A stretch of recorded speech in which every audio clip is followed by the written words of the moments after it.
पाप में भी लखाते चले हैं, कर्म पाप में भी लखाते चले हैं। उठो पास आओ बुलाते चले हैं, उठो पास आओ बुलाते चले हैं। भटक भूल सब की मिटाते चले हैं, भटक भूल सब की मिटाते चले हैं। जय गुरुदेव नारा लगाते चले हैं, जय गुरुदेव नारा लगाते चले हैं। वो सतनाम क्या है सुनाते चले हैं, ओ सतनाम क्या है सुनाते चले हैं। जो सुनते हैं उनको बचाते चले हैं, जो सुनते हैं उनको बचाते चले हैं। जय गुरुदेव नारा लगाते चले हैं, जय गुरुदेव नारा लगाते चले हैं। मना करते हैं मांस मछली न खाना, मना करते हैं मांस मछली न खाना। सुनो भाई बहनों इसे मत पकाना, सुनो भाई बहनों इसे मत पकाना। सभी अंडे बच्चे तू अपने समझना, सभी अंडे बच्चे तू अपने समझना। इन्हें भूल कर भी न भुनना न तलना, इन्हें भूल कर भी न भूलना न तलना।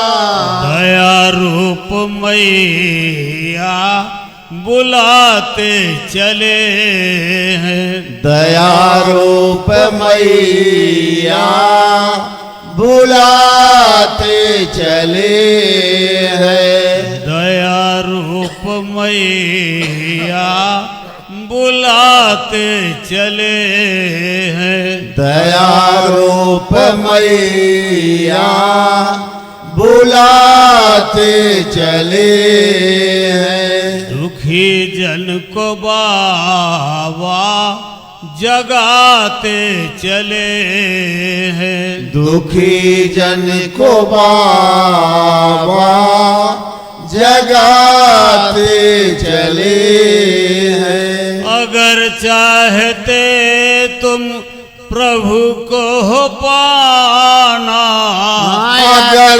चाहते तुम प्रभु को हो पाना। मुसीबत से बचना जगत को बचाना, मुसीबत से बचना जगत को बचाना। तो मानो जो बातें हैं बाबा बताते, मानो जो बातें हैं बाबा बताते। मुसीबत तो सिर पर क्यों अपने होलाते, मुसीबत को सिर पर क्यों अपने होलाते, बचाने को आए बचेंगे भले हैं, बचाने को आए बचेंगे भले हैं। जय गुरुदेव नारा लगाते चले हैं, जय गुरुदेव नारा लगाते चले हैं।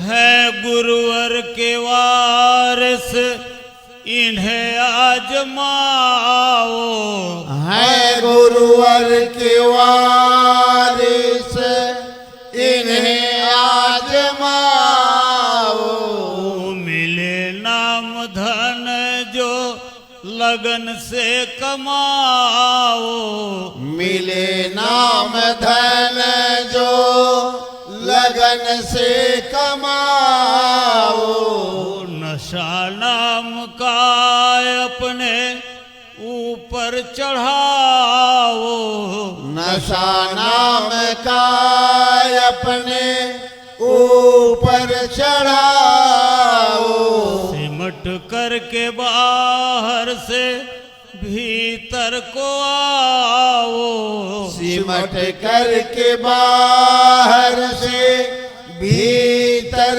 को आओ, यही वो तुम्हारे लिए बस खड़े हैं, यही वो तुम्हारे लिए बस खड़े हैं, वही वो तुम्हारे लिए बस खड़े हैं, यही वो तुम्हारे लिए बस खड़े हैं।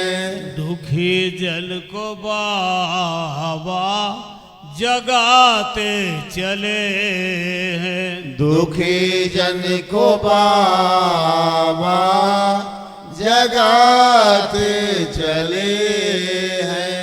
जय गुरुदेव भगवान का नाम गाओ, जय गुरुदेव भगवान का नाम गाओ, भविष्यत के दुख से बचो और बचाओ, भविष्यत के दुख से बचो और बचाओ, बनो शाकाहारी सदाचार लाओ, बनो शाकाहारी सदाचार लाओ, जन जन को सदाचार सेवा सिखाओ, जन जन को सदाचार सेवा सिखाओ,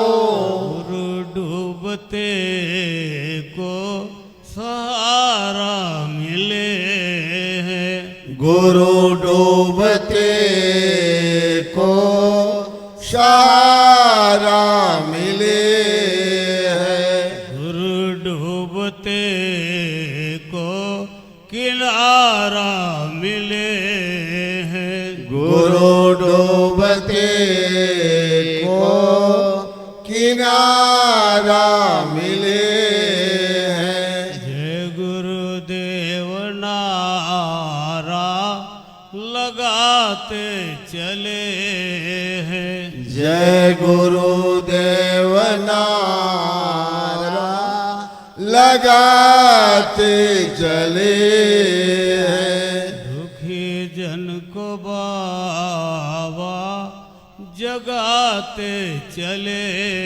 हैं, दुखी जन को बाबा जगाते चले हैं। जय गुरुदेव। जय गुरुदेव।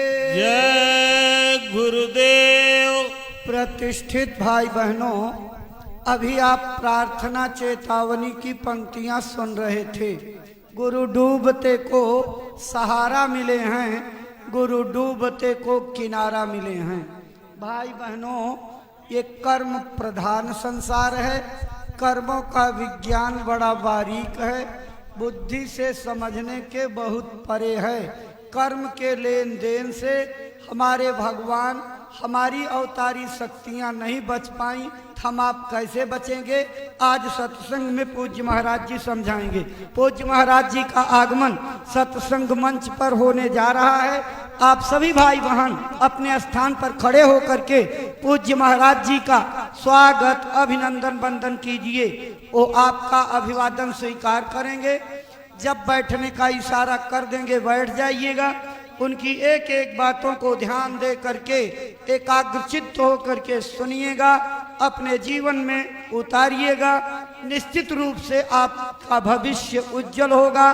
जीवन की दिशा और दशा दोनों बदलने का आज का ये संदेश कारण बनेगा। जय गुरुदेव।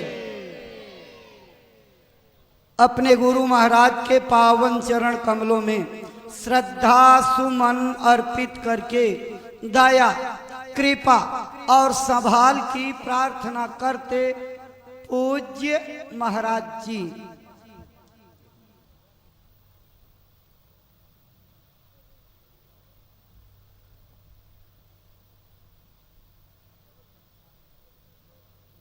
जय गुरुदेव, जय गुरुदेव।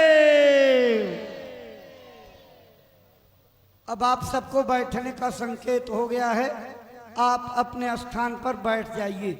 आपकी श्रद्धा भावनाओं को इकट्ठा करके यहाँ के जिलाध्यक्ष भाई रामचंद्र जी, चंद्रशेखर एडवोकेट, राम कुंवर तहसील अध्यक्ष, राम सुरेश ब्लॉक अध्यक्ष, अनिल कुमार प्रजापति, संदीप कुमार, चंद्र प्रकाश चौधरी पूज्य महाराज जी को श्रद्धा सुमन अर्पित करके स्वागत, अभिनंदन, वंदन करते हुए इधर पकड़ो भाई, यहाँ पकड़ो, उधर देखो। जय गुरुदेव, जय गुरुदेव।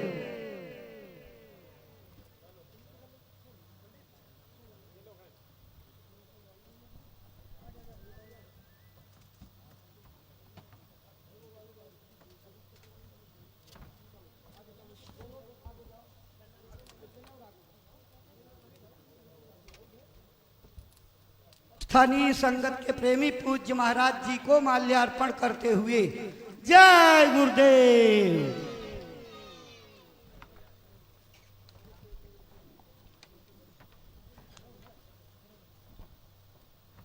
प्रेमी भाई बहनों, स्वागत की इसी श्रृंखला के बाद पूज्य महाराज जी के पावन चरण कमलों में श्रद्धा से आदर पूर्वक प्रार्थना करते हैं कि वो गुरु महाराज का जो संदेश मथुरा आश्रम से संकल्प बना करके चले हैं, अपनी अमर वाणी से प्रेमी भाई बहनों को सुनाने समझाने की कृपा करें, ताकि आपकी अमर वाणी से प्रेरणा प्राप्त करके भाई बहन अपने जीवन की अनमोल सांसों का उपयोग करते हुए अपना मानव तन सफल, सार्थक एवं कामयाब बना सकें। परम श्रद्धेय पूज्य महाराज जी। आप सभी लोग प्रेम के साथ में मालिक के पावन नाम का उच्चारण करेंगे। बोलो जय गुरुदेव, जय गुरुदेव, जय गुरुदेव, जय गुरुदेव, जय गुरुदेव, जय गुरुदेव। सर्वत्र विराजमान शब्द स्वरूप परम पूज्य स्वामी जी महाराज के श्री चरणों में कोटि कोटि नमन प्रणाम करते हुए इस सत्संग समारोह में पधारे हुए सभी सत्संगी धर्म प्रेमी भाई बहनों को सादर जय गुरुदेव। प्रेमी भाई बहनों, हम आप परम सौभाग्यशाली हैं कि ऐसे कलकाल में हम लोगों को ये मानव तन, ये मनुष्य शरीर प्राप्त हुआ है। उससे भी परम सौभाग्य की बात है कि इस मनुष्य रूपी मंदिर में बैठ करके हम लोगों को सत्संग सुनने का ये अवसर मिल रहा। सत्संग जल जो कोई पावे, मैलाई सब कट कट जावे। ये सत्संग है, ये कोई किस्से और कहानियां नहीं, नाच गाना ढोल और मजीरा नहीं। ये महात्माओं की अजर अमर वाणियां हैं। यदि आपने ध्यान से सुन लिया तो निश्चय ही आपको अपने मानव जीवन के उद्देश्यों के बारे में पता चलेगा कि आखिर ये मनुष्य शरीर हमको क्यों मिला है, क्या इसका उद्देश्य है, मरने के बाद हम लोग कहाँ जाएंगे, हमारे बाल बच्चे, हमारे रिश्ते नातेदार, हमारे कुटुंब परिवार वाले कहाँ जाएंगे, कैसे हमारी जीवात्मा का कल्याण होगा। इन सभी प्रश्नों की जानकारी आपको सत्संग के माध्यम से प्राप्त होगी। इसलिए प्रेमी भाई बहनों, जो भी वचन वाणी आपको सुनाई जाए, प्रेम और प्यार के साथ बैठ करके एक एक वचन को बड़े ध्यान के साथ सुनिएगा। महात्माओं के सत्संग में कभी किसी जात और बिरादरी, किसी कौम या मजहब या किसी भी व्यक्ति की कभी कोई निंदा चुगली आलोचना या किसी की यहाँ बुराई नहीं की जाती।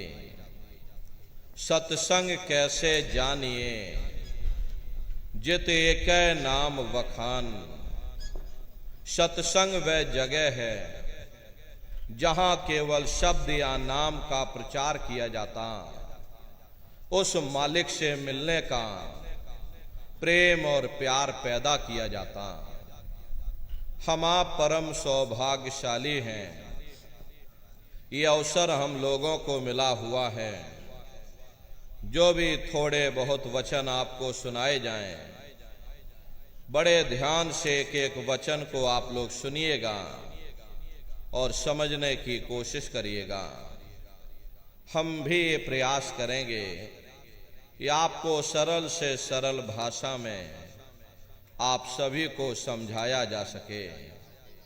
प्रेमी भाई बहनों, यह मनुष्य शरीर हम लोगों को बड़े सौभाग्य से प्राप्त हुआ है। ये जीवन बहुत अनमोल है। उस परम पिता परमात्मा ने हमको यह जीवन केवल इसीलिए दिया है ताकि हम जीते जी उस प्रभु की भक्ति करके अपनी जीवात्मा का कल्याण करा सकें। ये 5 तत्वों का पुतला, ये पंच भौतिक शरीर हम लोगों को एक निश्चित समय के लिए मिला हुआ। एक निश्चित समय को हम आप नहीं जानते हैं, किंतु जिसका ये मकान है, जिसका ये शरीर है, वो अवश्य ही जानता है। और समय पूरा हो जाने पर मकान मालिक जबरदस्ती इस मकान को खाली करवा देगा। उस समय न जमीन जायदाद काम आएगी, ना ये धन और संपत्ति काम आएगी। जीवात्मा को निकाल करके इस शरीर से बाहर कर दिया जाएगा।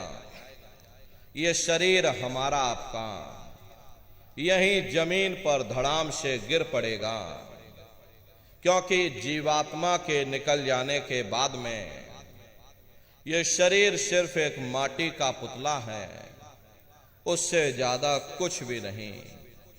आप इस मिट्टी के पुतले को ले जाकर शमशान भूमि पर जला करके राख कर दोगे। हमारा आपका नाम, हमारी आपकी जात और बिरादरी उसी शमशान भूमि पर जल करके राख हो जाएगी। प्रेमी भाई बहनों, इस दुनिया में हित मित भाई बंधु, रिश्ते नातेदार, कुटुंब परिवार वाले, इनमें से कोई भी चीज तुम्हारी जीवात्मा को इस अधोगति से बचा नहीं सकती। हम कौन हैं, हम कहां से आए हैं और हमें जाना कहां है, ये मानव मात्र के लिए एक कठिन प्रश्न बना हुआ है। इस प्रश्न का हल तब तक नहीं होगा जब तक इस धराधाम पर कोई संत महात्मा फकीर न मिल जाए। इसीलिए वह मालिक अति दया और कृपा करके संतों महात्माओं को धरती पर भेजते हैं और संत महात्मा फकीर यहां पर आकर के हम जीवों को समझाने की कोशिश करते कि भाई हम आए वही देश से जहां तुम्हारो धाम, तुम सबको घर पहुंचावना एक हमारो काम। हम उसी देश से आए हैं जिस देश के तुम रहने वाले हो, परंतु तुम अपने सच्चे देश को छोड़ करके इस झूठे काल और माया के देश में फंस गए। यह देश तुम्हारा देश नहीं, तुम्हारा देश सचखंड है। ये कौम तुम्हारी कौम नहीं, तुम्हारी कौम सतनाम है। और ये जीवात्मा उस सतनाम रूपी समुद्र की बूंद है। इस बूंद को समुद्र से मिलाओ, यानी जीवात्मा को उस परमात्मा से मिलाओ। वो परमात्मा है, वो आपको मिलेगा, जीते जी मिलेगा। इसे मनुष्य शरीर में मिलेगा। इसे मनुष्य शरीर के अंदर जा करके परमात्मा से मिलने का वह एकमात्र दरवाजा है। उस दरवाजे का भेद केवल संतों महात्माओं को ही प्राप्त है। ये दुनिया के लोग, दुनिया की आवाम जनमानस दुनिया के ज्ञान को पढ़ करके अहंकार में डूबे रहते हैं कि हमसे बड़ा कोई ज्ञानी यहां धरती पर नहीं है। लेकिन उनको ये नहीं मालूम, जहां ये दुनिया का ज्ञान समाप्त होता है, उसी के सिर की चोटी से ये आध्यात्मवाद, आत्मा और परमात्मा का ये गूढ़ ज्ञान, रहस्य विज्ञान प्रारंभ होता। उस विज्ञान को पाने के लिए सबसे पहले यह जरूरी है कि पहले आप लोग मानवतावादी बनो, मानव धर्म और मानव कर्म को अपनाओ। अरे मानव धर्म क्या है?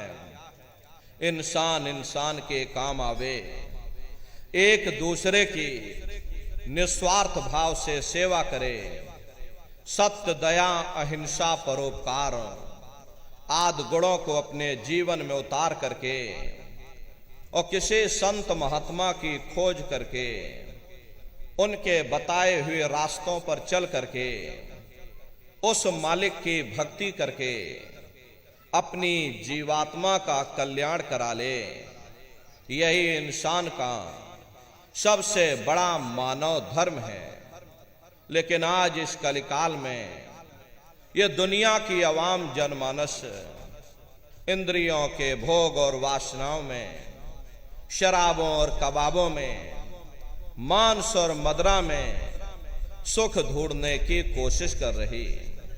ये चरित्र पतन जैसे कार्यों को अपना करके ये आवाम जनमानस कैसे सुखी हो सकती? पहले अपने चरित्र जैसे धन को इकट्ठा करो, क्योंकि चरित्र ही सब कुछ है। चरित्र ही मानव धर्म की पूंजी है।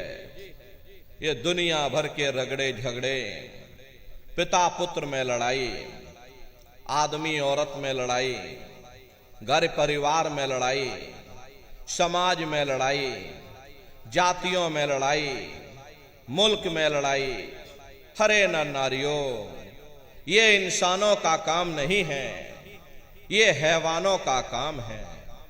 इसलिए पहले आप इंसान बनो, चरित्रवान बनो, महात्माओं के जरा नजदीक आओ। वे जो दया का प्रसाद दें उसे खुशी खुशी लेकर के अपने निज घर को जाओ, जहां न फिर जन्मना है और ना ही फिर मरना है। इसीलिए हमारे गुरु महाराज परम संत बाबा जय गुरुदेव जी महाराज ने आवाम जनमानस के बीच में ये आवाज लगाई है, क्या इंसानों, तुम अपने मानव धर्म के रास्ते पर वापस आ जाओ और इस मानव मंदिर में बैठ करके भगवान का सच्चा भजन करो, जिससे तुम्हारी ये जीवात्मा नरकों में जाने से बच जाए। अरे हम माने ना माने, लेकिन संत महात्मा त्रिकालदर्शी होते हैं, वे सब कुछ जानते हैं। अगर हम उनके वचनों को मान जाएंगे तो हम लोग बच जाएंगे, नहीं तो खाई और खंदक में जाकर के गिर जाएंगे। इसीलिए अभी वक्त है उस मालिक से सच्ची प्रार्थना करने का, भगवान के सामने अपने गुनाहों की माफी मांगने का, धर्म मजहब के नाम पर लड़ने झगड़ने का नहीं, जात बिरादरी के नाम पर लड़ने झगड़ने का नहीं। अरे हमने बहुत लड़ लिया, बड़े बड़े झगड़े और फसादें की, बड़ी बड़ी नुक्ताचीनी की, सिवाय नफरत के हमको क्या मिला? नफरत की ऐसी ज्वाला जली जिसमें घर जल गया, परिवार जल गया, समाज जल गई, जातियां जल गई, अब सारा देश जल उठा। इसीलिए सारी मानवता बहुत थक गई। हर कोई ऐसी छांव चाहता है जहां उसे ठंडक मिले, शांति और सुकून मिले, और ये सब वहीं मिल सकते हैं जहां शांति के संदेश होते, सुकून के संदेश होते, मानव धर्म और मानव कर्म के संदेश होते। और ये संदेश केवल संत महात्मा फकीर देते हैं, जो समदर्शी होते हैं, जो समस्त जीवों के अंदर उस प्रभु के अंश को देखते हैं। ऐसे समदर्शी उन महात्माओं की खोज करो। ये मत देखना कि महात्मा किस जाति के हैं, महात्मा किस बिरादरी के हैं। अरे जातियां कर्म के अनुसार बनाई गई, जन्म के अनुसार नहीं। मनुष्य की एक ही जाति है, वो है मानव जाति। और इसी मानव जामे में बैठ करके हमें उस मालिक की भक्ति करनी है। प्रेमी भाई बहनों, सुपच जाति के भंगी थे। रैदास जी महाराज जाति के हरजन थे और मीराबाई जाति की छत्राणी थी। अगर वे सब उस मालिक को प्राप्त कर सकते हैं तो आप भी उस मालिक को प्राप्त कर सकते हो। लेकिन बगैर महात्माओं के, बगैर गुरु के कोई भी जीव इस संसार समुद्र से ना कोई पार हुआ और ना ही कोई हो सकता। ये समुद्र ऐसा है जिसके न इस किनारे का पता न उस किनारे का पता, कोई नहीं जान सकता। ये दुनिया कब बनी, कितनी बार प्रलय और महाप्रलय हो गई, लेकिन इतना जरूर मालूम है जिस दिन से दुनिया बनी है हम लोग यहीं पर भटका खा रहे।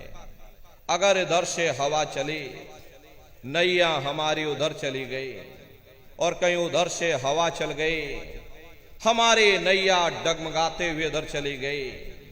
न जाने कितने युग और कल्प बीत गए, लेकिन हमारे ये जीवन की नैया आज तक इस भवसागर से किनारे नहीं लगी।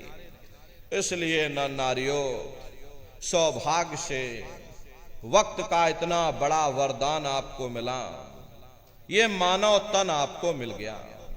न जाने किस महात्मा की दया हो गई, न जाने कौन से जन्म जन्मांतरों के शुभ पुण्य कर्म उदय हो गए जो आपको ये मनुष्य शरीर मिल गया।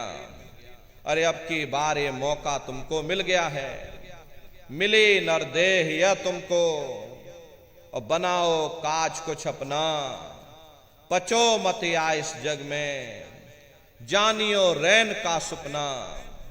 प्रेमी भाई बहनों, जैसे रात में हम लोग स्वप्न देखते हैं, हालांकि उस समय पर हमें स्वप्न सच मालूम पड़ता है, असली प्रतीत मालूम होता है, लेकिन जब हम लोग सुबह उठते हैं, जब हमारी आंखें खुलती हैं, तब हमें होश आता है कि नहीं भाई, हम तो स्वप्न देख रहे थे, ये सब भ्रम है। ठीक उसी प्रकार से ये दुनिया भी 10-20-100 साल का स्वप्न है। अब आप कहोगे हम जाग रहे, परंतु प्रेमी भाई बहनों, ऐसा हरगिज नहीं है। जिस दिन मौत का वक्त आएगा, अरे हम लोग रोएंगे, हाय हाय करके चिल्लाएंगे कि हाय, हमने सारी जिंदगी यूं ही स्वप्न में गुजार दी, जागने का समय तो अभी आया था, जो कुछ करना था अभी करना था। लेकिन प्रेमी भाई बहनों, अब पछताए होत क्या, जब चिड़िया चुग गई खेत। महात्मा प्रेम से जीवों को समझाते हैं कि भाई देह और गृह सब झूठा, और भरम में काहे को खपना। ये घर बार हमारा अपना नहीं, अरे पराया देश है। ये सराय खाना है, ये मुसाफिर खाना है। ये शरीर भी तुम्हारा अपना नहीं, ये भी काल का पिंजरा है, किराए का मकान है, पराया मकान है। किसी को 40-50 साल के लिए मिला, तो किसी को 80-90-100 साल के लिए मिल गया। जितने जितने श्वास उस मालिक ने बख्शे हैं, उसे भुगतने के बाद में हमें शरीर को यहीं छोड़ जाना। श्वास दुधारा नित्य ही जारी, एक दिन खाली चाम। प्रेमी भाई बहनों, एक तालाब पानी से चाहे कितना भी क्यों ना भरा हो, आप एक छोटी सी नाली काट कर खोल दीजिए, तालाब में छोटा सा छेद कर दीजिए, तो सारा पानी ही तालाब से बाहर निकल जाएगा। ठीक उसी प्रकार से तुम्हारा ये शरीर भी श्वासों का भंडार है, और जब तक श्वासों का भंडार जारी है, हम दुनिया के काम काज में फंसे हुए, दुनिया के कारोबार में हम आप उलझे हुए। लेकिन जिस वक्त ये श्वासों का भंडार खाली होगा, टेलीफोन खड़क जाएंगे, तार पहुंच जाएंगे, संदेश पहुंच जाएंगे, सब रिश्ते नातेदार, सब कुटुंब परिवार वाले, सब अड़ोस पड़ोस वाले मिनटों सेकंडों में इकट्ठा हो जाएंगे। प्रेमी भाई बहनों, जिस शरीर से तुम इतना प्रेम किया करते थे, साबुन से मल मल करके नहाते थे, उसे कोई एक रात भी घर में रखने को तैयार नहीं होता। ये कंधों पर लटका करके शमशान भूमि पर छोड़ करके आ जाते हैं। हिंदू लोग तिनका तोड़ाते हैं, जैसे तिनका टूट गया, तेरा मेरा रिश्ता नाता टूट गया।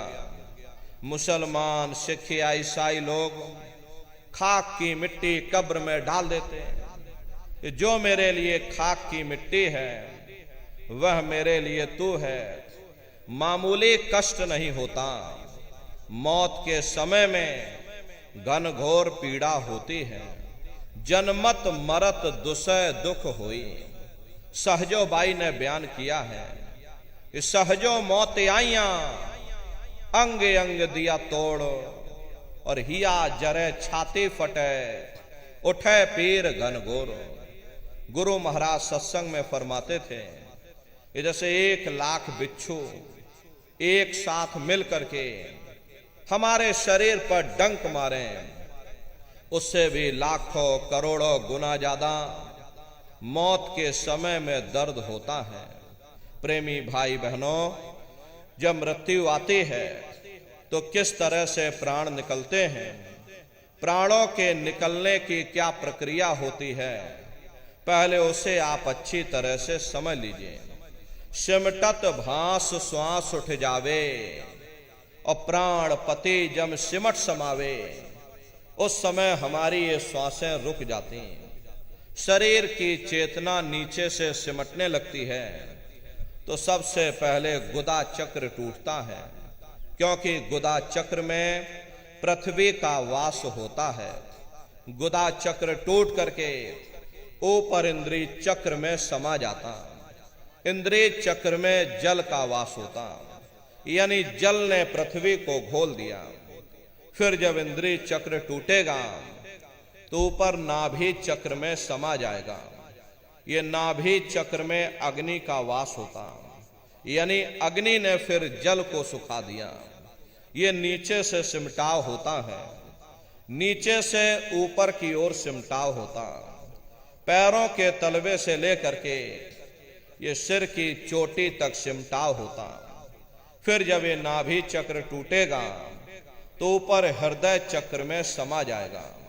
हृदय चक्र में वायु का वास होता, यानी वायु ने अग्नि को अपने में समाहित कर लिया और इस तरह से वायु ऊपर आकाश में उड़ गई।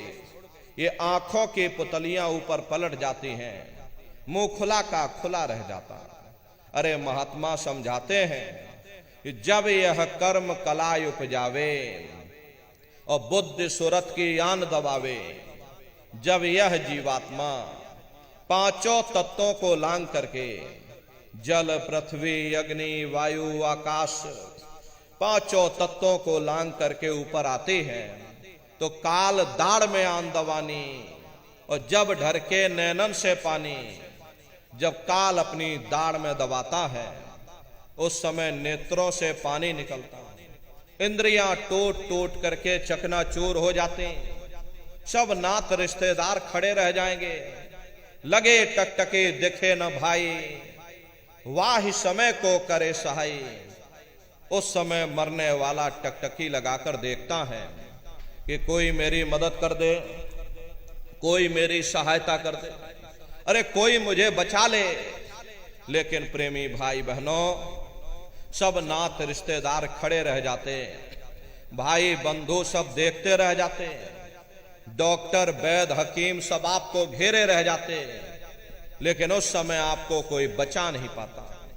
जम के दूत घेर चौफेरा, निक्षय प्राण छोड़ के डेरा। यमदूत आते हैं, प्राणों की डोरी को तोड़ देते हैं और जीवात्मा को खींच करके इस शरीर से बाहर कर दिया जाता।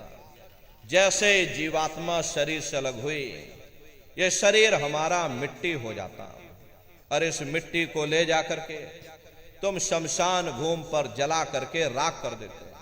हाड़ जले जैसे लाकड़ी, केस जले जैसे घास, कंचन जैसी ये काया ढह गई और कोई ना आवे पास।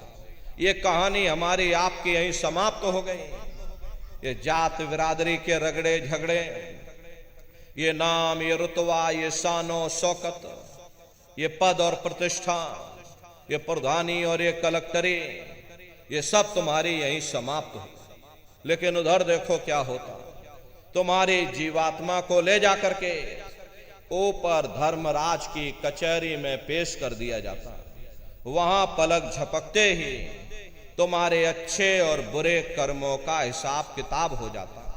अरे धर्मराज तुमको सजा सुना देते, ले जाओ इनको फलाने नरक में डाल दो, क्योंकि मैंने इनको मौका दिया था जब ये मां के घर में उल्टे लटके हुए थे, सिर इनका जब नीचे था और पैर जब इनके ऊपर थे, मां के घर में जब ये उल्टे लटके हुए थे, जठराग्नि में जब ये तप रहे थे, उस समय इन्होंने मुझसे प्रार्थना की थी कि हे मालिक, अब प्रभु कृपा करो वे बातें और सब तज भजन करे दिन राती। कि हे परमात्मा, इस बार हमको मौका दे दो, इस बार हमको ये मनुष्य शरीर दे दो, हम भजन करेंगे, भक्ति करेंगे, हम अपनी जीवात्मा का कल्याण करेंगे। तो मैंने इनकी प्रार्थना को स्वीकार कर लिया और इनको मैंने सुंदर सा ये मनुष्य शरीर दे दिया और कह करके मैंने भेजा था कि भाई ये मनुष्य शरीर ये किराए का मकान है, ये तुम्हारा अपना नहीं है। अगर ये तुम्हारा अपना होता तो हमेशा तुम्हारे पास रहता। ये तुम्हारा अपना नहीं, ये मैंने तुमको कुछ समय के लिए किराए का ये मकान दिया है। हाँ, तुम अपनी जीवात्मा को मेरे किराए के मकान में बैठा करके मालिक की भक्ति करके समय रहते अपनी जीवात्मा को जगा लेना, अपनी जीवात्मा का कल्याण करा लेना। मैंने कुछ समय के लिए तुम सबको ये किराए का मकान दिया है और जब समय पूरा होगा तो मैं अपने सिपाहियों को ऊपर से भेजूंगा और उस समय पर तुम मेरे किराए के मकान को खाली कर देना। लेकिन इतना ध्यान रखना, जैसा साफ सुथरा मैंने तुमको ये किराए का मकान दिया है, वैसा ही साफ सुथरा तुम मुझको वापस लौटाना। लेकिन इस किराए के मकान में बैठ करके इन्होंने बुरे खोटे पाप कर्म कर डाले। मेरे किराए के मकान को इन्होंने अपने कर्मों से गंदा कर दिया, इसलिए कर्मों की सजा इनको मिलेगी। ले जाओ इनको फलाने नरक में डाल दो। अरे महात्मा कभी झूठ नहीं बोलते। महात्माओं ने जब साधना किया, साधना करके जब ऊपर गए और ऊपर जा करके जब उन्होंने नरकों का हाल देखा, तो हमारी आपकी जानकारी के लिए उन्होंने धर्म ग्रंथों में लिख दिया कि लोह के खम्भ तपत के माही और जहां जीव को ले चिपटाई, वहां बड़े बड़े लोहे के खंभे अग्नि से धधक धधक कर लाल हो रहे। ऐसे खोटे जीवों को उन्हीं खंभों के ऊपर लिटा दिया जाता। जीव हाय हाय करके चिल्लाता है, तड़फ तड़फ जीव जुलम बुखारी और तपत खम्भ दुख उपजे भारी। असहनी वेदना होती है, असहनी दुख और दर्द होता, जीव वहां रोता और चिल्लाता रहता। लाखों लाख जोजन मील तक तुम्हारे रोने चीखने चिल्लाने की आवाज उन नरकों से होकर के गुजरती है। लेकिन प्रेमी भाई बहनों, वहां कोई तुम्हारी पुकार सुनने वाला नहीं, कोई तुम्हारी दर्द भरी आवाज को सुनने वाला नहीं। कभी कभी हम लोगों के मन में ख्याल आता है कि भाई हमारी जीवात्मा तो अजर अमर है। नैनम छिंदति शस्त्राणी नैनम दहति पावकः। न हमारी जीवात्मा को कोई शस्त्र काट सकते हैं और ना ही हमारी जीवात्मा को कोई अग्नि जला सकती है। फिर भला हमारी जीवात्मा को कौन से नरकों की आग में जलाया जाएगा? भला हमारी जीवात्मा को फिर कौन सा कष्ट होगा? तो इसे समझने की कोशिश करो। प्रेमी भाई बहनों, तुम्हारी जीवात्मा के ऊपर 4 प्रकार के कपड़े पहनाए जाते हैं। पहला है कारण कपड़ा, दूसरा है सूक्ष्म कपड़ा, तीसरा है लिंग कपड़ा और चौथा ये स्थूल कपड़ा है। ये पंच भौतिक शरीर जिसके अंदर तुम्हारी जीवात्मा बंद है, ये स्थूल शरीर है। जब ये स्थूल शरीर नष्ट हो जाएगा तब तुम्हारी ये जीवात्मा लिंग शरीर में आती है। लिंग शरीर 17 तत्वों का होता है। जितने भी देवी देवता भूत प्रेत जिन्न पिशाच होते हैं, ये सभी लिंग शरीर में आते हैं। लिंग शरीर का जो भोजन होता है वो खुशबू यानी कि सुगंधी होता है। लिंग शरीर के ऊपर सूक्ष्म शरीर आता है। सूक्ष्म शरीर का जो भोजन होता है वो प्रकाश होता है, और सूक्ष्म शरीर के ऊपर कारण शरीर आता है, और कारण शरीर का जो भोजन होता है वो शब्द यानी कि अमृत होता है। और कारण शरीर के ऊपर जब तुम्हारी ये जीवात्मा तीसरे मंडल पर पहुंच करके उस अमृत के सरोवर में जब तुम स्नान कर लोगे, तब तुम्हारी जीवात्मा के ऊपर से सारे कपड़े सारे खोल उतर जाएंगे। उस समय ये जीवात्मा अपने असली स्वरूप में वापस आ जाएगी। इसका खुद का प्रकाश 16 सूर्य के बराबर हो जाएगा। तब तुम्हारी जीवात्मा को ना कोई शस्त्र काट सकते हैं और ना ही कोई अग्नि जला सकती है। लेकिन जब तक तुम्हारी जीवात्मा इन शरीरों में बंद है, इन पिंजड़ों में बंद है, इन खोलों में बंद है, तुमको सुख और दुख की अनुभूति होती रहेगी। तो लिंग शरीर में ही तुम्हारी जीवात्मा को नरकों की आग में जलाया जाता है। अरे महात्मा कहते हैं, नर के अनेक और हैं, कहां लग कहूं बखान, दुख भुगते यह जीव जो जाने जो भोग समान। कहते भाई एक नरक नहीं, ऐसे वहां पर अनेकों अनेक नरक बने हुए, अलग अलग खोटे पाप कर्मों के वहां पर अलग अलग नरक बने हुए। गरुड़ पुराण में 36 प्रकार के नरकों का वर्णन किया गया।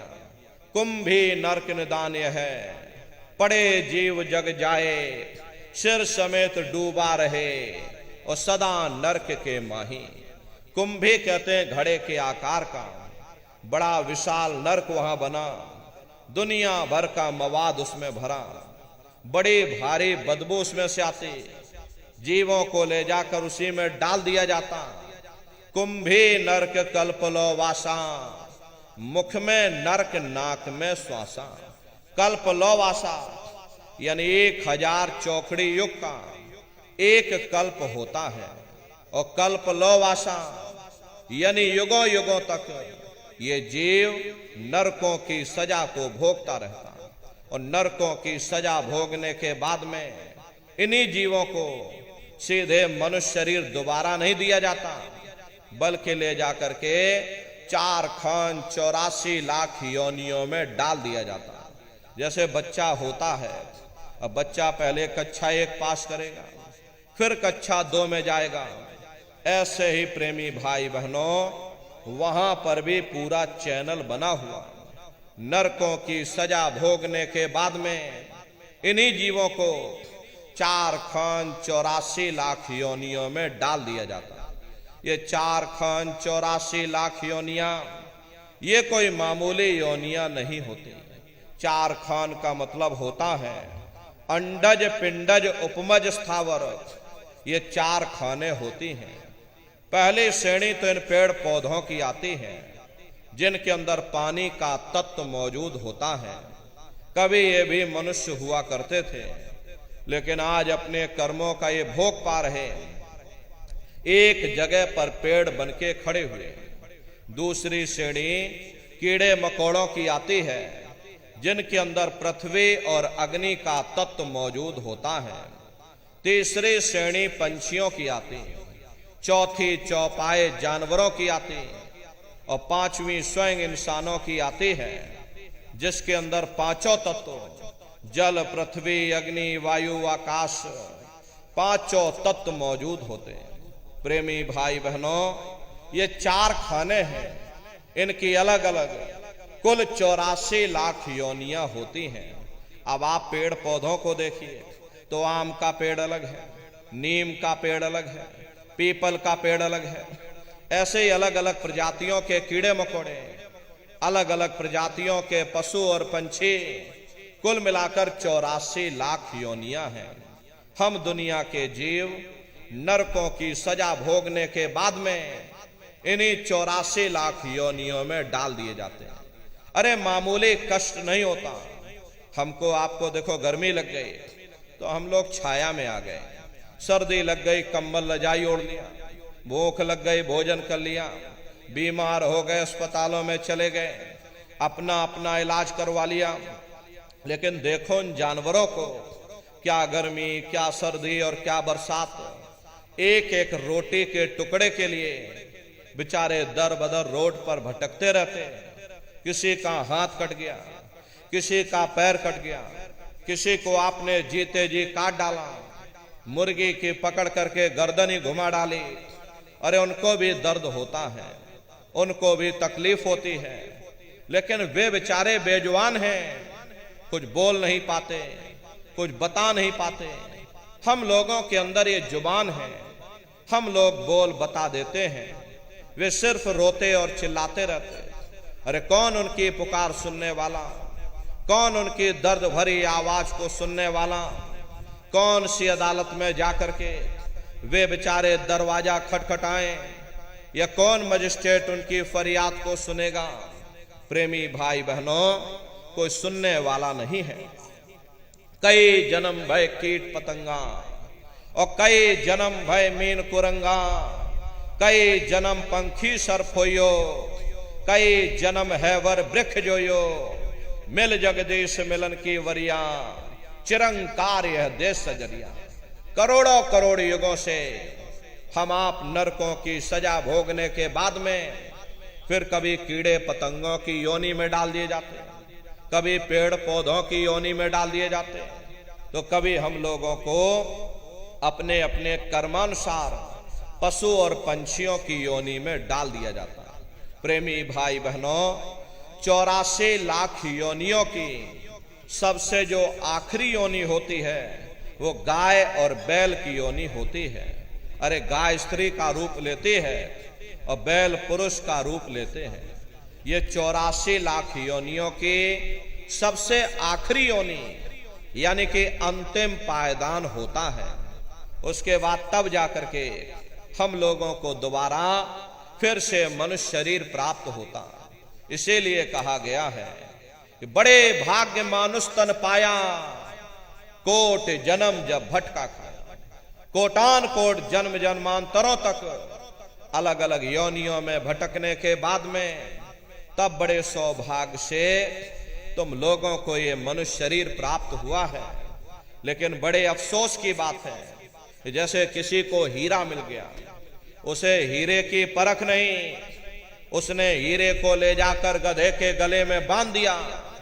ठीक उसी प्रकार से ये मनुष्य शरीर उत्तम से उत्तम है, लेकिन इंसान इसकी कद्र नहीं करता।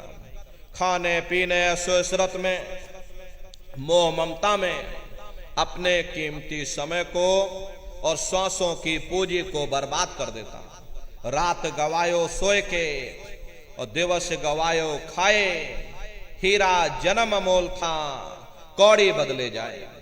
भगवान राम ने कहा बड़े भाग्य मानुष तन पाया, सुर दुर्लभ सद ग्रंथ ही गाया। सुर कहते हैं देवताओं को, बड़े से बड़े देवी और देवता भी इस मनुष्य शरीर को पाने के लिए तरसते हैं, क्योंकि इसी मनुष्य रूपी मंदिर में बैठ करके हम आप उस परमात्मा की भक्ति कर सकते हैं।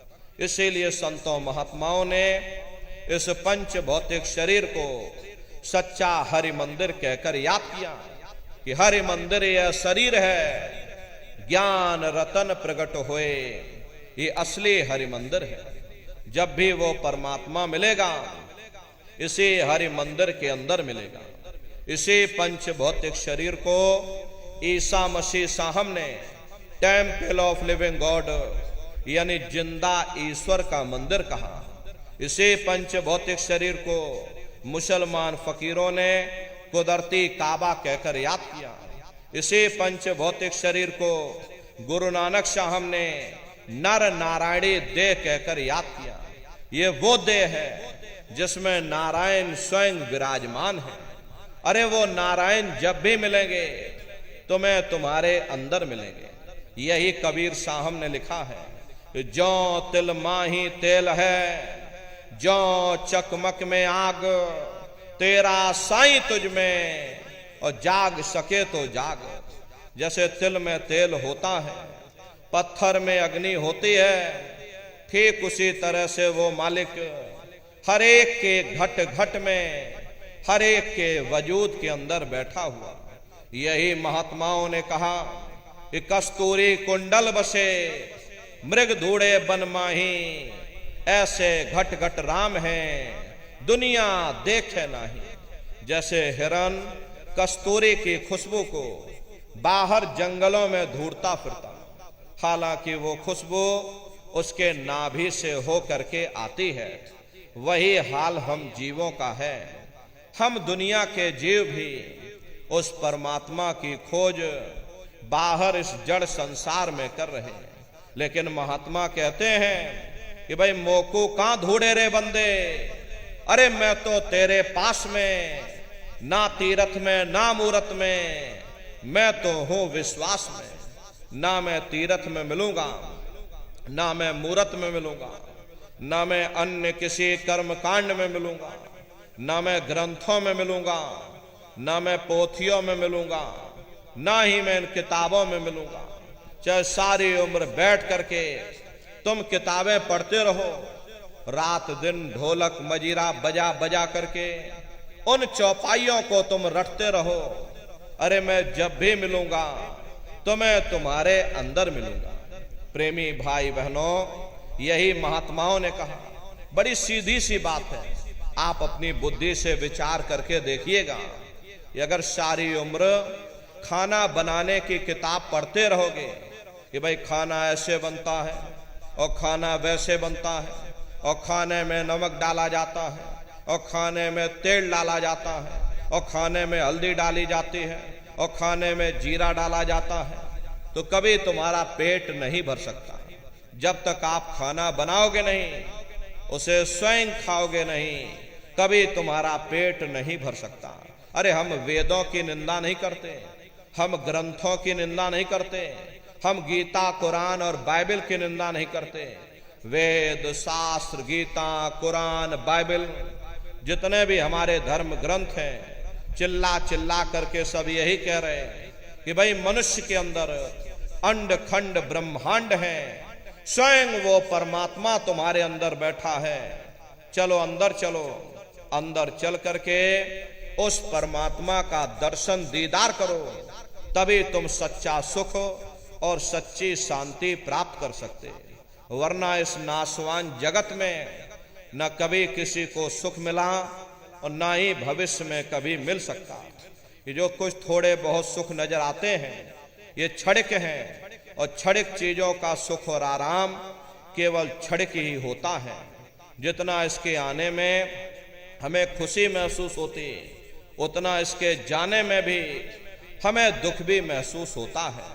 अरे आप सभी लोग बुद्धिमान हो, पढ़े लिखे लोग हो, अपनी अपनी बुद्धि से स्वयं विचार करके देखिएगा कि जब किसी की शादी होती है, मन में बड़ी भारी खुशी महसूस होती है, ये मन फूला नहीं समाता।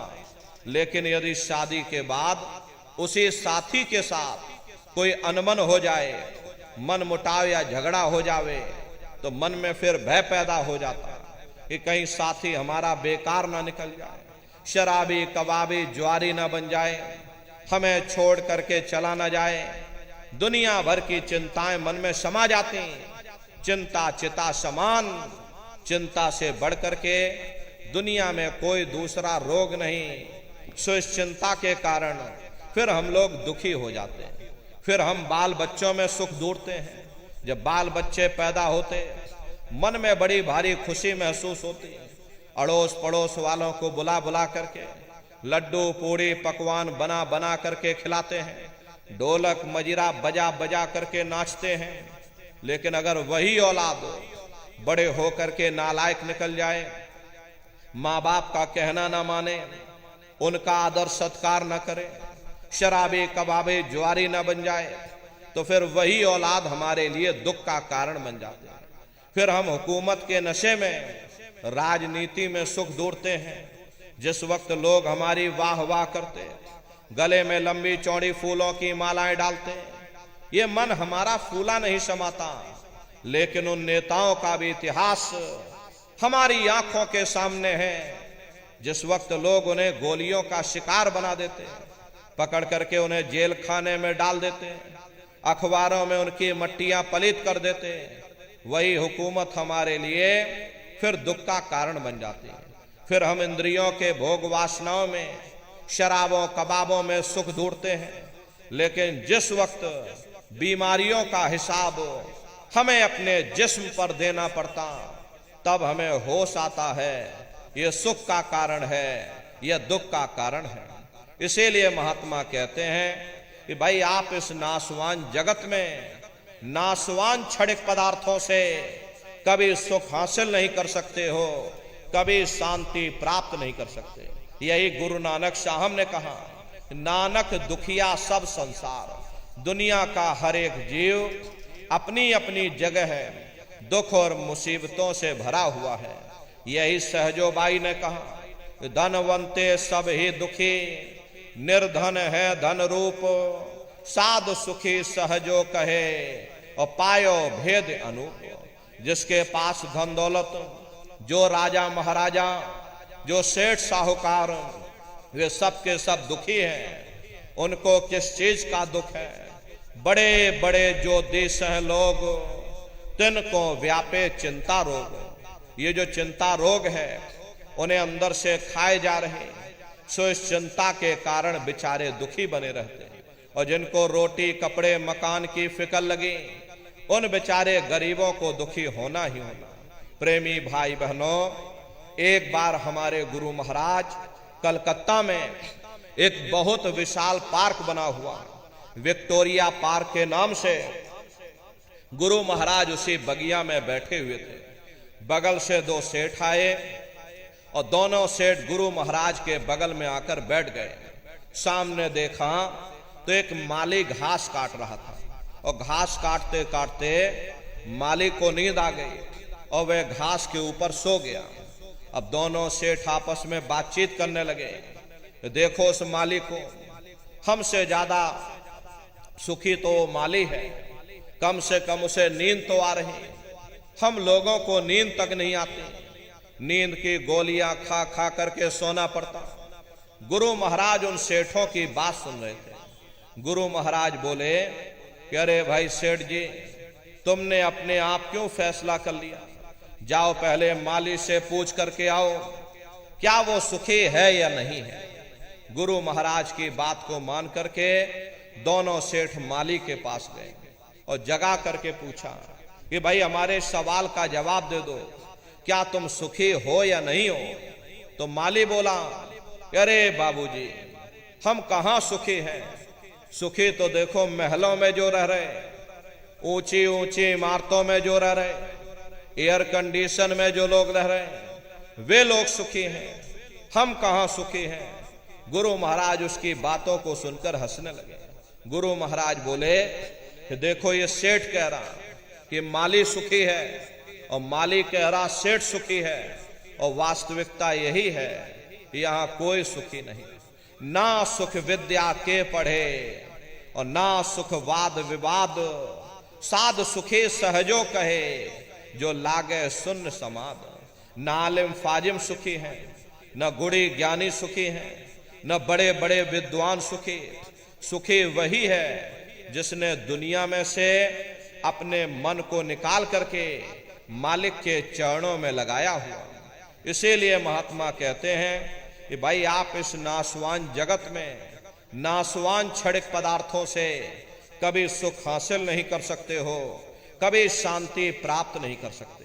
कभी कभी हम लोगों के मन में ख्याल आता है कि शायद जिन दिनों महात्मा आए थे तब दुनिया की हालत इतनी अच्छी न रही होगी, इसीलिए महात्मा दुखी दुखी चिल्लाते रहते।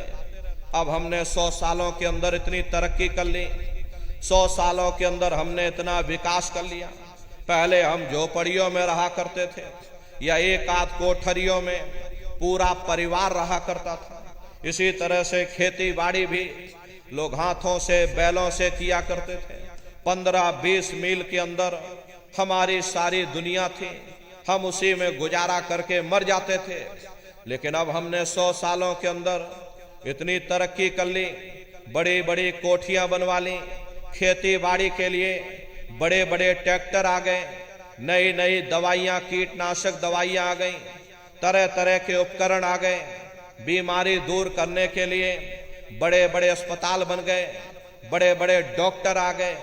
जब हमने इतनी तरक्की कर ली, 100 सालों के अंदर हमने इतना विकास कर लिया, फिर भी आखिर हम दुखी क्यों हैं? महात्मा हमें दुखी क्यों कहते हैं? प्रेमी भाई बहनों, या तो हमारे सोचने में फर्क है या हमारे समझने में ही फर्क है। अरे आप अपनी बुद्धि से विचार करिएगा, जब हम झोपड़ियों में रहते थे, पूरा परिवार एक साथ रहा करता था, आपस में एक दूसरे से प्रेम था, शाम को थके हारे घर वापस आते थे, प्रेम के साथ भोजन किया करते थे, गा बजा करके निश्चिंत होकर के सो जाते थे।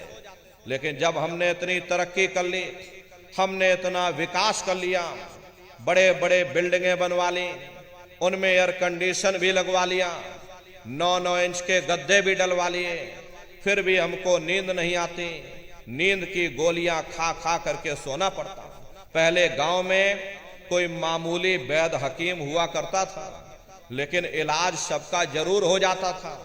अब जब हमने इतनी तरक्की कर ली, इतना विकास कर लिया, बड़े बड़े अस्पताल आ गए, बड़े बड़े डॉक्टर आ गए, नई नई दवाइयां आ गई, तो बीमारी भी तो नई नई निकल आई। इसका मुख्य कारण है कि लोग अनाज की पैदावार को बढ़ाने के लिए तरह तरह के रासायनिक खादें, कीटनाशक दवाइयों का इस्तेमाल करने लगे, जिसका प्रभाव हमारे शरीर पर पड़ता है। लोगों का खान पान गंदा हो गया। अरे डॉक्टर जरूर हैं, पर मिलते किसको हैं? मिल भी जाए तो अस्पतालों में चारपाइयां कहाँ मिलती? बीमार तो बेचारे बरामदों में पड़े रहते हैं। और हम कहते हैं हमने तरक्की कर ली, बेशक हम इतना अनाज पैदा करते हैं, लेकिन कीमतें इतनी ज्यादा हैं कि गरीब आदमी की पहुंच से बाहर हो जाती। अरे अमीर आदमी तो वैसे भी नहीं खाता, क्योंकि उसे शुगर हो रखी, और गरीब आदमी को मिलता नहीं, क्योंकि कीमतें आसमान छू रही। फिर ऐसी तरक्की से किसी का क्या फायदा हो सकता है? पहले गांव में कोई मामूली झगड़ा हो जाता था, 4 भले लोग मिल बैठ करके सुलझा देते थे। अब आप मुकदमा करके देख लीजिए, क्या मजाल 20-25 साल से पहले आपको कोई फैसला मिल जाए। अरे आप कचहरियों में जाकर देखो, तीर्थों की तरह जमघट लगा हुआ, मानो कोई बहुत बड़ा तीर्थ स्थान हो। अरे आप किसी से पूछ करके देखिए, यहाँ किसी को फुर्सत नहीं है, जज को फुर्सत नहीं, वकील को फुर्सत नहीं, कारखानेदार को फुर्सत नहीं, उद्योगपतियों को फुर्सत नहीं, नेताओं को फुर्सत नहीं, अधिकारी कर्मचारियों को फुर्सत नहीं। सबके चेहरे पर चिंता और तनाव की लकीरें हैं। फिर ऐसी तरक्की से किसी का क्या फायदा हो सकता है? प्रेमी भाई बहनों, ये तरक्की का कसूर नहीं है, ये हमारा अपना कसूर है। हम उन चीजों के कैदी बन गए। ये चीजें हमारे लिए बनी थी, ना कि हम उनके लिए बने थे। हम मशीनों के पुर्जे बन गए, मशीनों के मालिक न बन सके। और हमको मालिक बनना चाहिए था, सबको रोटी मिलनी चाहिए थी, सबको कपड़ा मिलना चाहिए था, सबका मन निश्चिंत होना चाहिए था, किसी के मन में चिंता और तनाव की लकीरें नहीं रहनी चाहिए थी, घर में माँ बाप का सम्मान होना चाहिए था, समाज में प्रेम और सद्भाव भाईचारा कायम रहना चाहिए था। यही तो जीवन में हर इंसान मांगता है। प्रेमी भाई बहनों, अगर जीवन में कीमतें और कदरें ना रही, फिर ऐसी तरक्की से किसी का क्या फायदा हो सकता है? इसीलिए महात्माओं ने जब कहा था तब भी ठीक था, और अब कहा तो अब भी ठीक है। दुनिया में न तब किसी को सुख मिला, न अब किसी को सुख मिल सकता। इसीलिए महात्मा कहते हैं कि तजो मन यह सुख दुख का धाम। संतों महात्माओं ने इस नगरी को दुख और सुख की नगरी कह करके बयान किया कि भाई ये दुख सुख की नगरी है, तुम जैसे कर्म करोगे वैसा फल तुमको मिलेगा। प्रेमी भाई बहनों, ये कर्म प्रधान देश है, यहाँ तुम जैसे कर्म करोगे वैसा फल तुमको मिल जाएगा। बुरे कर्म करोगे बुरा नतीजा पाओगे, अच्छे कर्म करोगे राजा महाराजा बन जाओगे, कौमों मजहबों मुल्कों की हुकूमत हासिल कर लोगे, लोहे की जंजीरें उतर जाएंगी, सोने की बेड़ियां पड़ जाएंगी, हाथ से झाड़ू निकल जाएगी, हुकूमत की बागडोर मिल जाएगी। अरे ज्यादा से ज्यादा हम स्वर्ग बैकुंठ में पहुंच जाएंगे। वे भी भोग योनियां हैं, एक निश्चित समय के लिए मिलती हैं। पुण्य कर्म समाप्त हो जाने के बाद में फिर मृत्यु लोक में डाल दिया जाएगा। अब वहां से जब नीचे उतारे जाओगे किसी बड़े घर में जन्म मिल जाएगा। बड़े घर में जन्म लेने के बाद में कौन भला अच्छा कर्म करेगा, फिर बुरे खोटे कर्म किए, फिर नरकों 84 में चले गए। ऐसे ये आवागमन चलता रहता है, लेकिन मुक्ति नहीं मिलती। अरे बिना कर्म कोई काया नहीं, जग बस रहा कर्म के माही। कोई शरीर बिना कर्म के नहीं। ये सूरज चांद सितारे, ये देवी देवता, प्रेमी भाई बहनों, ये सब कर्मों के अधीन हैं। कर्म होती है तो काया बनती है, काया होती है तो कर्म भी बन जाते हैं। ये एक दूसरे पर सब आश्रित है, एक के बगैर दूसरा हो ही नहीं सकता। जिस दिन से दुनिया बनी है ये कर्मों का अटल कानून चला रहा। युग बदलते रहते हैं, समय बदलता रहता है, लेकिन ये कर्मों का कानून नहीं बदलता। कर्म भूत सब जग को लागा, और या से बचे नहीं कोई जागा।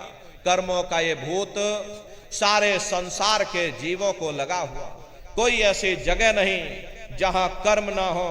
कर्मों के वशीभूत हो करके ये मनुष्य बार बार जन्म लेता और मरता है, जन्म लेने और मरने की पीड़ा सहता।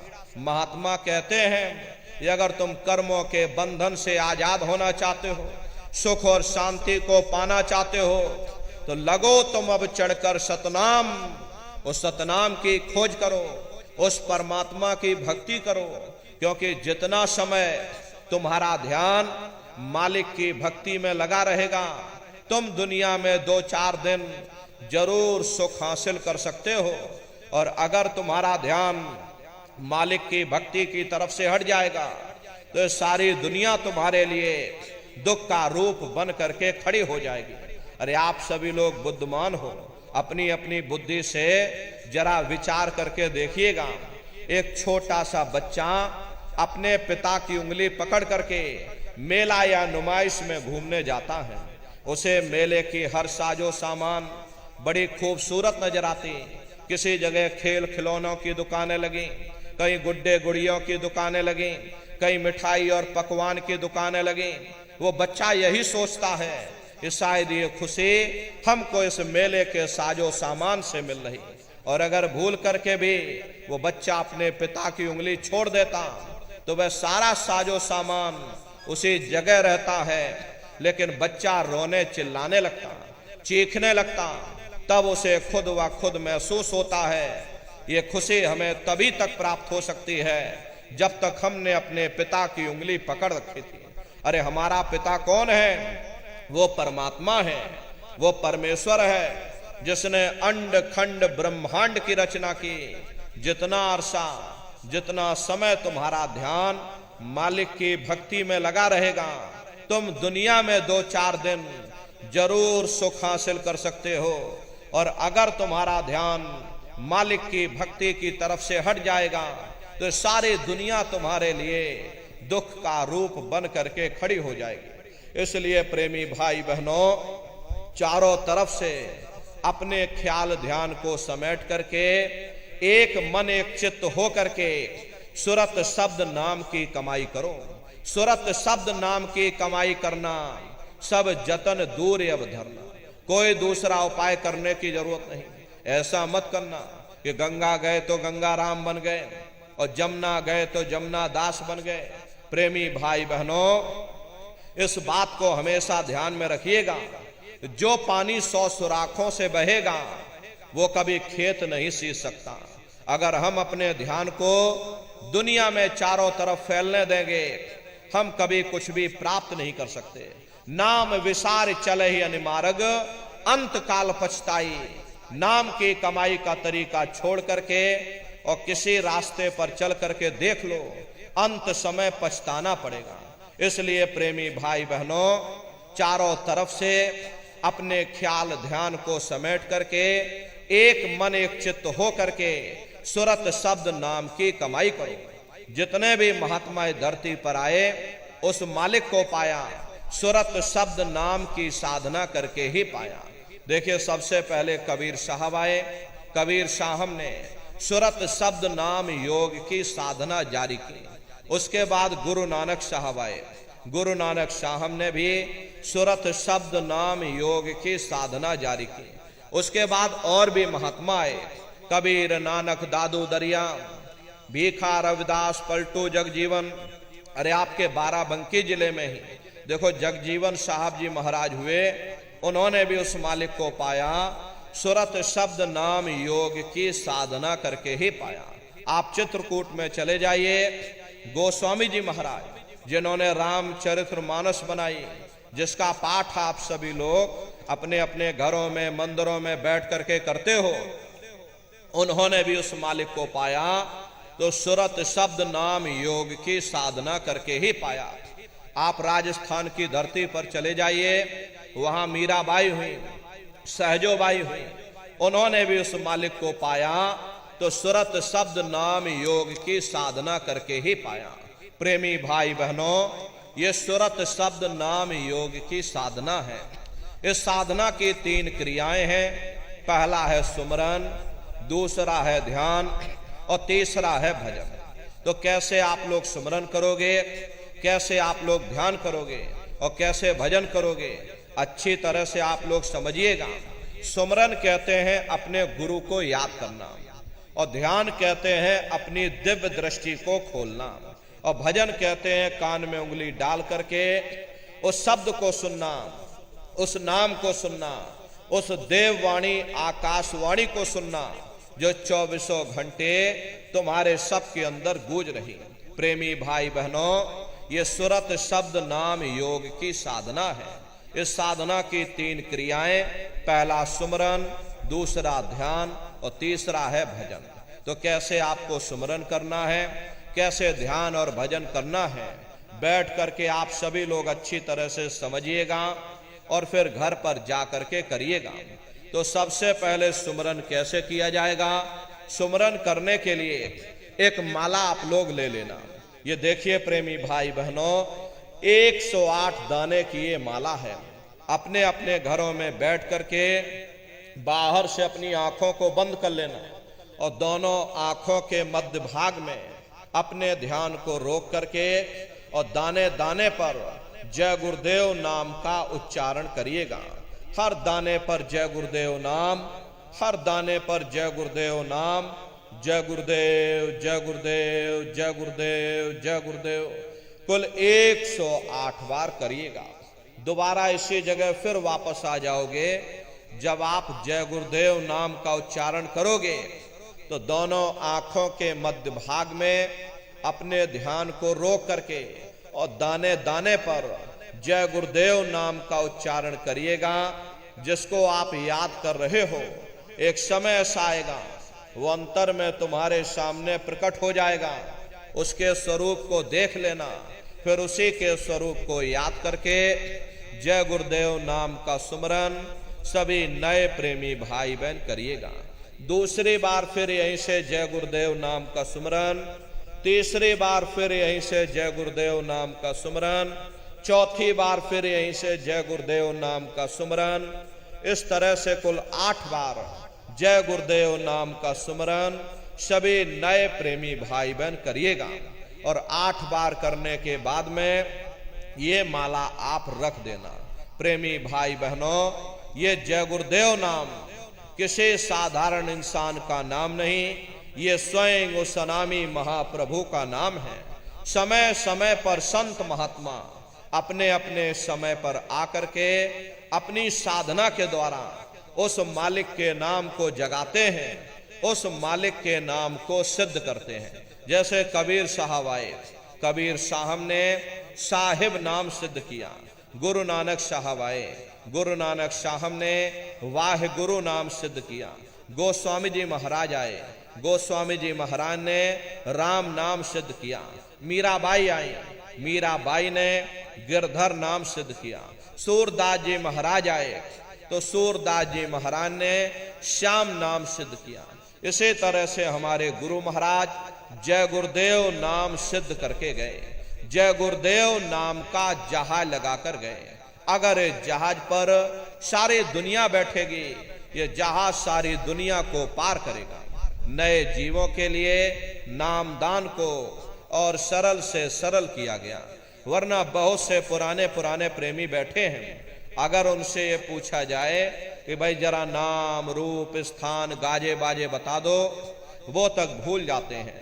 अब इतने पुराने हो करके आज तक नाम रूप स्थान गाजे बाजे याद नहीं कर पाए। प्रेमी भाई बहनों, इसीलिए नए जीवों के लिए नामदान को और सरल से सरल किया गया। बहुत से गांव के बूढ़े बुजुर्ग हैं, बगैर पढ़े लिखे लोग भी हैं, बच्चे बच्चियां भी हैं। आसानी से आप लोग समझ जाओ, सुमरन कर सको, इसीलिए इस रास्ते को और सरल से सरल किया गया। एक साध है सब सद है, सब साध है सब जाए।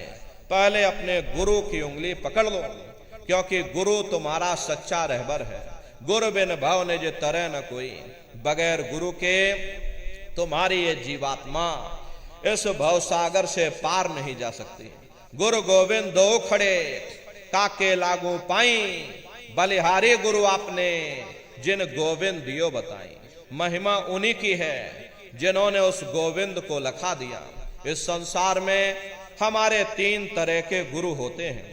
पहले गुरु हमारे ये माता पिता होते हैं, जो हमें जन्म देते हैं, हमारा पालन पोषण करते हैं, बचपन से हमारे अंदर संस्कार डालते हैं। ये माता पिता हमारे पहले गुरु होते हैं। दूसरे गुरु हमारे शिक्षक होते हैं, जो हमें स्कूलों में कॉलेजों में हमें जो भौतिक ज्ञान देते हैं, ये हमारे दूसरे गुरु होते हैं। और तीसरे हमारे आध्यात्मिक गुरु होते हैं, जो हमारी जीवात्मा को इस भव सागर से पार ले जाते हैं। इसीलिए कहा गया है, गुरुर ब्रह्मा गुरुर विष्णु गुरुर्देवो महेश्वर गुरुर साक्षात पर ब्रह्म तस्मै श्री गुरुवे नमः। तीन लोक नौ खंड में गुरु से बड़ा न कोई, करता करे न कर सके, गुरु करे सो होई। इसलिए प्रेमी भाई बहनों, साधना करने से पहले जय गुरुदेव नाम का सुमरन सभी नए प्रेमी भाई बहन करिएगा। और सुमरन करने के बाद में फिर आप लोग ध्यान पर बैठिएगा। दूसरा है ध्यान। ध्यान कहते हैं दृष्टि को एकाग्र करना, अपनी दिव्य दृष्टि को खोलना, अपने शिव नेत्र को खोलना, अपने तीसरे नेत्र को खोलना। तो कैसे आप लोग ध्यान करोगे, जरा अच्छी तरह से समझ लीजिए। अपने अपने घरों में पलथी मार करके बैठिएगा। शरीर को टाइट मत करना। बहुत से प्रेमी ये गलती कर देते हैं कि ध्यान के समय अपने शरीर को बिल्कुल टाइट कर देते हैं। यदि आप अपने शरीर को टाइट कर दोगे तो शरीर आपका थक जाएगा, फिर शरीर ढीला पड़ जाएगा, फिर जैसे के तैसे हो जाओगे। इसलिए पहले से ही अपने शरीर को बिल्कुल ढीला छोड़ देना। जितना आराम से आप बैठोगे उतना आपके लिए अच्छा रहेगा। तो अपने अपने घरों में पलथी मार करके और ढीले बदन से आराम से बैठ जाना। बाहर से अपनी आंखों को बंद कर लेना और दोनों आंखों के मध्य भाग में दूर सामने देखिएगा। सामने आपको अंधेरा दिखाई देगा। जब आप अपने बाहर की आंख को बंद कर लोगे और अंतर में सामने देखोगे तो सामने आपको अंधेरा दिखाई देगा। बस उसी अंधेरे में एक जगह पर आप अपनी दृष्टि को रोकिएगा। होशियारी यही रहे, ये आंखों की पुतलियां हिलने ना पाए। शुरुआती समय में ये आंखों की पुतलियां अंदर अंदर हिलेंगी, लेकिन जब आप रोज रोज अभ्यास करोगे, करत करत अभ्यास थे जड़ मत होत सुजान, जब रोज रोज अभ्यास करोगे तो आंखों की पुतलियां हिलना बंद हो जाएंगी। तो दूर सामने अंधेरे में एक जगह पर आप अपनी दृष्टि को रोकिएगा या उस अंधेरे को ही लगातार देखते रहना। दृष्टि अपने आप अंधेरे में रुक जाएगी। उस समय किसी के बारे में सोचना नहीं, किसी के बारे में विचार मत करिएगा। शरीर को बिल्कुल हिलाना नहीं, सुन्न होकर के, शांत चित्त होकर के बस सामने उस अंधेरे को लगातार देखते रहो। जितना देर आपसे बन सके आप उस अंधेरे को लगातार देखते रहना। देखते देखते देखते देखते एक समय ऐसा आएगा कि आपकी दृष्टि उस अंधेरे में रुक जाएगी, और जैसे ही आपकी दृष्टि अंधेरे में रुकेगी तो सुई की नोक के बराबर काले में भी काला बिंदु, बड़ा चमकीला बिंदु होगा, तारे की तरह चम चम चम चम चमकेगा। वो चमकता हुआ तारे जैसा बिंदु आपको सामने दिखाई पड़ेगा, और जब वो बिंदु सामने दिखाई पड़ जाए तब आप अपनी दृष्टि को उस बिंदु पर एकाग्र कर देना। जब आप अपनी दृष्टि उस बिंदु पर एकाग्र कर दोगे तो वही बिंदु दरवाजा है, वही बिंदु खिड़की है। उसी को हरि का द्वार यानी कि हरिद्वार कहा गया। बहुत विशाल वो दरवाजा है। ये संसार कुछ नहीं है, ऐसे लाखों संसार इकट्ठे करके एक साथ दरवाजे के अंदर डाल दो, पता तक नहीं चलेगा। इतना विशाल वो हरि का द्वार तुम्हारे सबके अंदर बना हुआ है। एक छोटे से बीज को लेकर के हम आपसे कहें कि इस बीज के अंदर बहुत बड़ा पेड़ है तो आप भरोसा नहीं करोगे, लेकिन उस छोटे से बीज को जब आप जमीन में गाड़ दोगे, थोड़ा खाद पानी दोगे, वो बीज अंकुरित हो जाएगा। उसमें से विशाल लताएं भी निकलेंगी, विशाल वृक्ष का रूप भी लेगा, उसमें से फल और फूल भी निकलेंगे। इसी तरह से आप सभी के अंदर सुई की नोक के बराबर तारे की तरह छोटे से छोटा बिंदु है। उस बिंदु के अंदर बड़े बड़े ब्रह्मांड बसे हुए हैं। वो तारे जैसा चमकता हुआ बिंदु आपको सामने दिखाई पड़ेगा, और जब वो बिंदु सामने दिखाई पड़ जाए तब आप अपनी दृष्टि को उस बिंदु पर एकाग्र कर देना। जब आप अपनी दृष्टि उस बिंदु पर एकाग्र कर दोगे तो वही बिंदु दरवाजा है। वो दरवाजा खुल जाएगा, ये शिव नेत्र खुल जाएगा, ये दिव्य दृष्टि आपकी खुल जाएगी और आप दरवाजे के अंदर दाखिल हो जाओगे। एक बार प्रेमी भाई बहनों ये दिव्य दृष्टि खुल जाए, फिर क्या भूत, क्या भविष्य, क्या वर्तमान, कोई भेद आपसे गुप्त नहीं रहेगा। लाखों वर्ष पहले क्या हुआ था, भविष्य में क्या होने वाला है, अरे आप अपने अपने घरों में बैठ करके और ध्यान लगा करके भूत, भविष्य और वर्तमान को देख सकते हो। तो यह है ध्यान करने का तरीका। एक बार फिर से समझ लीजिए कैसे आपको ध्यान करना है।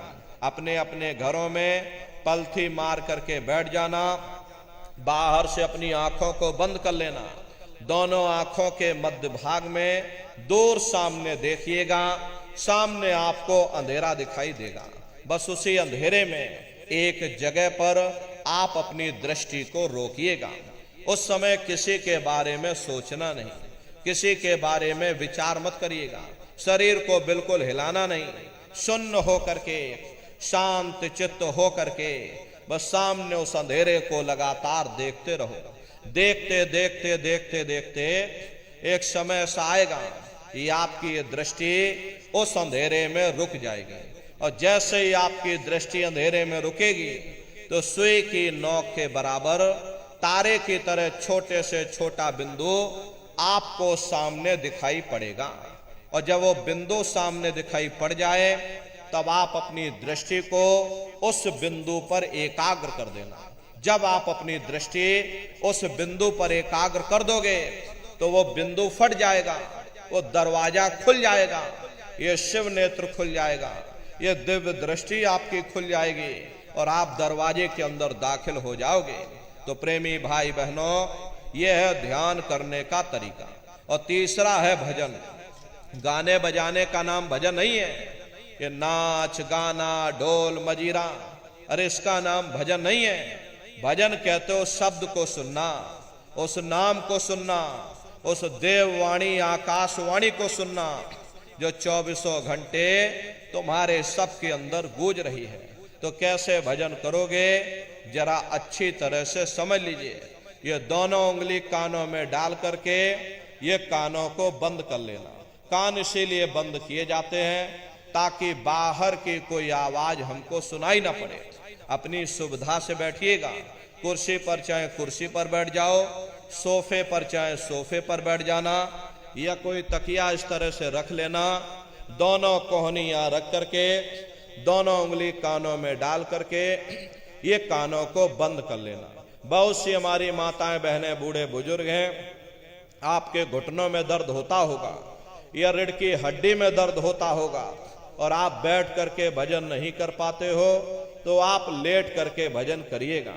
ऐसे सीधे लेट जाना, लेटे लेटे आंख और कान को बंद कर लेना। मतलब तो आंख और कान को बंद करना है, चाहे आप लेट करके करो या चाहे आप बैठ करके करो। यही कहा गया है कि भाई आंख कान मुख बंद कराओ, अनहद झिंगा शब्द सुनाओ। यानी पहले अपनी आंख को बंद करो, अपने मुख को बंद करो, दोनों उंगली कानों में डाल करके ये कानों को बंद कर लो और ऊंचे से ऊंचा ध्यान दे करके उस आवाज को सुनने की कोशिश करो। प्रेमी भाई बहनों, जब आप अपने कानों को बंद करके और अंतर में गौर से सुनोगे तो आपको ऐसा अनुभव होगा कि कहीं सीटी जैसी आवाज हमारे कानों में बज रही। टी इस तरह से सीटी जैसी आवाज शुरू में आप सभी को सुनाई पड़ेगी। करना कुछ नहीं है, लेटे हो चाहे बैठे हो, बस आप उस आवाज को सुनते रहना और सुनते सुनते उसी में लीन हो जाओ। जब आप उसमें लीन हो जाओगे तो कुछ समय बाद में दोबारा आपको अनुभव होगा कि कहीं बड़ी दूर से एक महीन आवाज, घंटे और शंख की आवाज हमारे कानों में बज रही। जैसे मंदिरों में घंटियां बजती हैं, टन टन टन टन, तो बाहर तो आपने नकल किया। महात्माओं ने कहा था ये शरीर तुम्हारा सच्चा हरि मंदिर है, इसे हरि मंदिर के अंदर 24 घंटे वो घंटे और शंख की आवाज गूंज रही। उसी घंटे शंख की आवाज को महात्माओं ने शब्द कहा। अरे आपकी धर्म पुस्तकों में लिखा है कि पोथी पढ़ पढ़ जग मुआ, पंडित भया न कोई, 2.5 अक्षर प्रेम का, पढ़े सो पंडित हुई। दुनिया वाले कहते हैं कि 2.5 अक्षर का मतलब प्रेम है। अरे प्रेम नहीं है, प्रेम में तो मात्रा लगी हुई। यहां पर जिस 2.5 अक्षर का वर्णन उन महात्माओं ने किया है वो है शब्द शा आदा बा और दा। उसी शब्द को महात्माओं ने नाम कहा। कल युग जोग न जग न ज्ञाना, एक आधार नाम गुण गाना। कलयुग में न योग है, न यज्ञ है, न ये ज्ञान है, तो कलयुग में क्या है? कलयुग केवल नाम आधारा, सुमेर सुमेर नर उतर ही पार। कलयुग में केवल नाम का आधार है। यही मीराबाई ने कहा कि पायो जी मैंने नाम रतन धन पायो, वस्तु अमोलक दे मेरे सतगुरु, कृपा कर अपनायो, पायो जी मैंने नाम रतन धन पायो। उसी घंटे शंख की आवाज को महात्माओं ने शब्द या नाम कहा। उसी घंटे शंख की आवाज को ईसा मसीह साहब ने वर्ड या लागस कहकर याद किया। उसी घंटे शंख की आवाज को गुरु नानक साहब ने अनहद वाणी कहकर याद किया। चीन में जो महात्मा हुए उन्होंने इसको ताओ कहकर याद किया। हिंदू महात्माओं ने इसे देववाणी आकाशवाणी कहकर याद किया। उन अलग अलग महात्माओं ने अपनी अपनी भाषा में हम लोगों को समझाने की कोशिश की कि भाई वो घंटे शंख की आवाज तुम्हारे सब के अंदर गूंज रही है, वो आपको सुनाई पड़ेगी। लेकिन शुरुआती समय में आपको ऐसा मालूम पड़ेगा कि कहीं बड़ी दूर पर घंटियां बज रही, टन टन टन टन, लेकिन सुनाई हरे को पड़ेगी। प्रेमी भाई बहनों, जब घंटे और शंख की आवाज आपको अपने अंदर सुनाई पड़ने लग जाए तब आप सीटी की आवाज को छोड़ देना और घंटे शंख की आवाज को पकड़ लेना, उसको आप सुनने लग जाना। जब आप उसको सुनने लग जाओगे तो वो आवाज धीरे धीरे बढ़ना शुरू होगी और बढ़ते बढ़ते इस कदर बढ़ेगी ये आपके रोम रोम में घंटे और शंख की आवाज गूंजने लग जाएगी। बड़ी घनघोर आवाज होती है, बड़ी मधुर वो आवाज होती है। दुनिया भर के गाने जो आप लोग बाहर सुनते हो, उस संगीत के सामने ये दुनिया के संगीत कुछ नहीं है। जब आप उस संगीत को सुनोगे, इतना भारी आनंद आपके ऊपर छा जाएगा, इतनी खुशी आपको होगी, ऐसा नशा आपके ऊपर चढ़ जाएगा कि आप सारी दुनिया को भूल जाओगे। शंकर भगवान को वही नशा चढ़ा था। शंकर भगवान कोई गांजा भांग नहीं पीते थे। ये तो हमने आपने शंकर भगवान को भी बदनाम कर दिया कि शंकर भगवान गांजा भांग पीते थे, तो चलो हम भी गांजा भांग पिएंगे। प्रेमी भाई बहनों, शंकर भगवान ने कभी गांजा भांग नहीं पिया।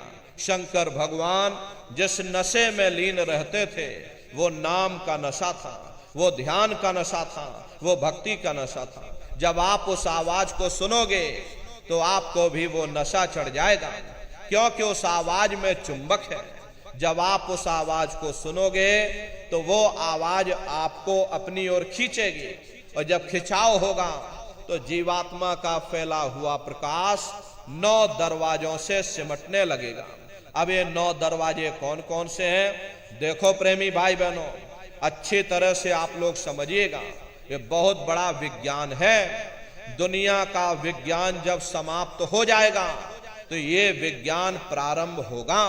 यही सच्चा सनातन विज्ञान है जो ऋषियों मुनियों ने समझाया, जो आदि अनाद काल से चला रहा, जिसको ये संसार भूल गया और बाहरी पाखंड में और कर्म कांडों में उलझ गया। तो आज सच्चे सनातन विज्ञान को समझने की जरूरत है। तो ये 9 दरवाजे कौन कौन से हैं? 2 आंख, 2 कान, 2 नाक के सुराख, 1 मुंह, 2 मलमूत्र का रास्ता, ये शरीर के 9 दरवाजे हैं। सबसे पहला दरवाजा गुदा चक्र आता है। गुदा चक्र में गणेश जी वास करते हैं। गणेश जी वहां के मालिक हैं। ये 4 दल का कवल है। यहाँ पर पृथ्वी तत्व पाया जाता है। उसके ऊपर इंद्रिय चक्र आता है। इंद्रिय चक्र में ब्रह्मा जी वास करते हैं। ब्रह्मा जी वहां के मालिक हैं। ये 6 दल का कवल है। यहाँ पर जल तत्व पाया जाता है। उसके ऊपर ये नाभि चक्र आता है। नाभि चक्र में विष्णु जी वास करते हैं। विष्णु जी यहाँ के मालिक हैं। ये 8 दल का कवल है। यहाँ पर अग्नि तत्व पाया जाता है। उसके ऊपर ये हृदय चक्र आता है। हृदय चक्र में शिव जी वास करते हैं। शिव जी यहाँ के मालिक हैं। ये 12 दल का कवल है। यहाँ पर वायु तत्व पाया जाता है। अरे वास्तव वो ऊपरी मंडलों में, ऊपरी लोकों में वास करते हैं, लेकिन उनका प्रकाश, उनकी किरणें इन चक्रों पर पड़ती हैं। उसी के ऊपर एक कंठ चक्र आता है। यहाँ पर आद्या महाशक्ति की किरणें पड़ती हैं। ये 16 दल का कवल है। और आप सबसे ऊपर, तुम्हारी जीवात्मा सबसे ऊपर दोनों आंखों के मध्य भाग में बैठी है, जहां पर ये देवियां बिंदी लगाती हैं और पुरुष जहां पर ये टीका लगाते हैं। ये बिंदी और टीका यहाँ पर हम लोग इसीलिए लगाते हैं क्योंकि यहीं पर हमारी जीवात्मा बैठी है, उसका श्रृंगार किया जाता है। ये 10वां द्वार है जहां पर तुम्हारी जीवात्मा बैठी है, इसी को 10वां द्वार कहते हैं। अरे आप लोग रोज चौपाई गाते हो कि मंगल भवन अमंगल हारी, द्रवं सुदशरथ अजर बिहारी। इसका अर्थ भी जरा समझने की कोशिश करो। प्रेमी भाई बहनों, ये शरीर तुम्हारा मंगल भवन है, तुम्हें अमंगलों से बचाने वाला, तुम्हें नरकों चौरासियों से बचाने वाला ये पंच भौतिक शरीर ही तुम्हारा मंगल भवन है। इस मंगल भवन के 10 दरवाजे हैं और 10वें दरवाजे पर ये अजर बिहारी यानी कि तुम्हारी जीवात्मा बैठी है। और यहीं पर बैठ करके जीवात्मा अपने प्रकाश को 9 दरवाजों में फैलाती है, जिससे तुम्हारा ये शरीर चलता है, तुम्हारे हाथ चलते हैं, तुम्हारे ये पैर चलते हैं। जब आप भजन करोगे और घंटे शंख की आवाज को सुनोगे तो उस आवाज में चुंबक है, वो आवाज आपको अपनी ओर खींचेगी। और जब खिंचाव होगा तो जीवात्मा का फैला हुआ प्रकाश 9 दरवाजों से सिमट करके यही 10वें दरवाजे पर इकट्ठा हो जाएगा। और जैसे ही सारी शक्ति, सारी चेतना सिमट करके यहां पर इकट्ठी हुई तो शब्द क्या काम करेगा? शब्द तुम्हारी जीवात्मा को खींच करके इस शरीर से बाहर कर देगा। फिर आप अपनी आंखों से देखिएगा, ये हमारा शरीर ये है, हम ये खड़े। आप अपने शरीर से अलग हो जाओगे। जैसे चिड़िया होती है, चिड़िया घोंसले से निकल करके आसमानों की उड़ान भरती है, शाम को फिर अपने घोंसले में आ जाती है। ऐसे ही तुम्हारी ये जीवात्मा इस शरीर रूपी घोंसले से निकल करके ब्रह्मांडों की सैर करेगी, देवी देवताओं के दर्शन करेगी, भगवान राम के दर्शन करेगी, भगवान कृष्ण के दर्शन करेगी और घूम करके फिर अपने शरीर रूपी घोंसले में वापस आ जाएगी। प्रेमी भाई बहनों, ये ब्रह्मा विष्णु महादेव जिनकी सारी दुनिया पूजा करती है, अरे आप सभी लोग ब्रह्मा विष्णु महादेव की पूजा करते हो और पूजा करते करते आपका ये जीवन बीत गया, जिंदगी तुम्हारी बीत गई, लेकिन कभी तुमने विचार ये नहीं किया कि भाई जिनकी हम पूजा कर रहे, आखिर ये ब्रह्मा विष्णु महादेव कौन है, ये कहां पर रहते हैं, ये क्या काम करते हैं, इनके माँ बाप कौन है, भगवान राम कौन है, भगवान कृष्ण कौन है, ईश्वर कौन है, ब्रह्म कौन है, पर ब्रह्म कौन है, ये कहां पर रहते हैं? तो जरा संक्षिप्त में आप समझिएगा, क्योंकि अगर हम इसका वर्णन करेंगे तो हमको लाखों वर्ष लग जाएंगे, एक लोक का वर्णन नहीं हो पाएगा। इतने विशाल लोक इस आसमान के ऊपर बने हुए, लेकिन संक्षिप्त में हम आपको बता रहे कि किन किन मंडलों को पार करते हुए तुम्हारी ये जीवात्मा अपने 5वें मंडल पर यानी कि सचखंड में पहुंचेगी। रास्ते में कौन कौन से देश मिलेंगे, उस देश के कौन कौन से राजा मिलेंगे, तो जरा संक्षिप्त में आप समझ लीजिए। प्रेमी भाई बहनों, जब आप भजन करोगे और जब घंटे और शंख की आवाज को सुनोगे तो उसी घंटे शंख की आवाज को पकड़ करके ये जीवात्मा ब्रह्मांडों की चढ़ाई करती है। पलक झपकते यह जीवात्मा खरबों योजन ऊपर चली जाती है। ये चांद सूरज सितारों को पार करने के बाद में सबसे पहले जो आपको लोक मिलेगा उसे महात्माओं ने शिवलोक कहा। शिवलोक तमोगुणी स्थान है, वहां के मालिक शिव जी हैं, वो पार्वती जी के साथ उस लोक में विराजमान है। चैतन्य धार जो ऊपर से नीचे आ रही, जैसे महात्माओं ने गंगा कहा, वह अपना केंद्र बिंदु शिवलोक को बनाती है। इसीलिए शिव जी की जटा में ये गंगा दर्शाई जाती हैं। इस लोक में असंख्य जीवात्माएं रहती हैं। ये सभी जीवात्माएं शिव स्वरूप में मौजूद होती हैं।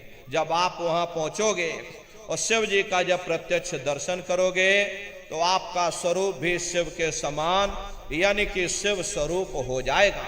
शिव जी का दर्शन करने के बाद में फिर घंटे शंख की आवाज को पकड़ करके फिर जब आप ऊपर चढ़ोगे उसी के ऊपर ब्रह्मा जी का लोक आएगा। ब्रह्मा जी का लोक वो रजोगुणी स्थान है। वहां के मालिक ब्रह्मा जी हैं। वो गायत्री, सावित्री और सरस्वती के साथ उस लोक में विराजमान है। और ब्रह्मा जी का दर्शन करने के बाद में फिर घंटे शंख की आवाज को पकड़ करके फिर जब आप ऊपर चढ़ोगे उसी के ऊपर विष्णु लोक आएगा। विष्णु लोक वो सतोगुणी स्थान है। वहां के मालिक विष्णु जी हैं। उनका बड़ा मनमोहक स्वरूप है। उनकी 4 भुजाएं हैं और चारों भुजाओं में शंख, गदा, पद्म और चक्र सुशोभित है। और आप क्षीर सागर में लक्ष्मी जी के साथ विराजमान हैं। ये तीनों देवता ब्रह्मा, विष्णु और महादेव अपने अपने लोक में बैठ करके राज कर रहे हैं। एक रचयिता है जो हम जीवों को रचता है, एक पालनहार है जो हम जीवों को पालता है, और एक संहार करता है जो हम जीवों को नष्ट कर देता है। एक का काम है शरीर को बनाना, एक का काम है शरीर की सुरक्षा करना, और एक का काम है शरीर को नष्ट कर देना। इनकी जो माता है वो आद्या महाशक्ति है। ब्रह्मा विष्णु महादेव लोक के ऊपर वो आद्या महाशक्ति का लोक आता है, उसी को देवी दुर्गा का लोक कहा जाता है। प्रेमी भाई बहनों, उसी लोक को पार करने के बाद में सबसे पहला देश पड़ता है, या यूं कह लीजिए कि पहली राजधानी पड़ती है, जिसे महात्माओं ने सहस दल कवल कहा। वहां के जो मालिक हैं वो निरंजन भगवान हैं। ये ब्रह्मा विष्णु महादेव ये निरंजन भगवान के ही पुत्र हैं, और ये आद्या महाशक्ति देवी दुर्गा ये निरंजन भगवान की अर्धांगिनी है। और निरंजन भगवान स्वयं तीनों लोकों के मालिक हैं। उन्हीं को त्रिलोकीनाथ कहा जाता है। हिंदू उन्हीं को परमात्मा कहते हैं, मुसलमान उन्हीं को खुदा कहते हैं, ईसाई उन्हीं को गॉड कहते हैं। ये जल एक है। जल को चाहे आप पानी कह लो, चाहे वाटर कह लो, चाहे आप नीर कह लो। इसी तरह प्रेमी भाई बहनों, वो परमात्मा एक है। हम लोग लफ्जों के झगड़े में उलझे हुए हैं। घंटे और शंख की आवाज जो हर इंसान के अंदर गूंज रही, वो आवाज उन्हीं के मुखार बिंद से हो रही। निरंजन भगवान का जो स्वरूप है वो ज्योतिष स्वरूप है। हजार बाती की अखंड ज्योति वहां पर बराबर जल रही। अरे हम लोग घर में मंदिर में ज्योति जलाते हैं, ये तो हम आप उसकी नकल करते। महात्माओं ने आपको चिन्ह बता दिया कि भाई उनका ऐसा स्वरूप है, तो हम लोग यहाँ पर नकल करने लगे। इस ज्योति में तेल की जरूरत पड़ती है, बाती की जरूरत पड़ती है, लेकिन वो अखंड ज्योति वहां पर ऐसी जल रही जिसमें ना तेल की जरूरत है और ना बाती की जरूरत है। अरे महात्माओं ने लिखा है, उल्टा कुआं गगन में तिसमें जरे चिराग, तिसमें जरे चिराग, बिना रोगन बिन बाती, 6 ऋतु 12 मास, जरत रहे दिन राती, सतगुर मिले जो होए, ताहि की नजर में आवे, बिन सतगुर नहीं कोई, वाह को दर्शावे।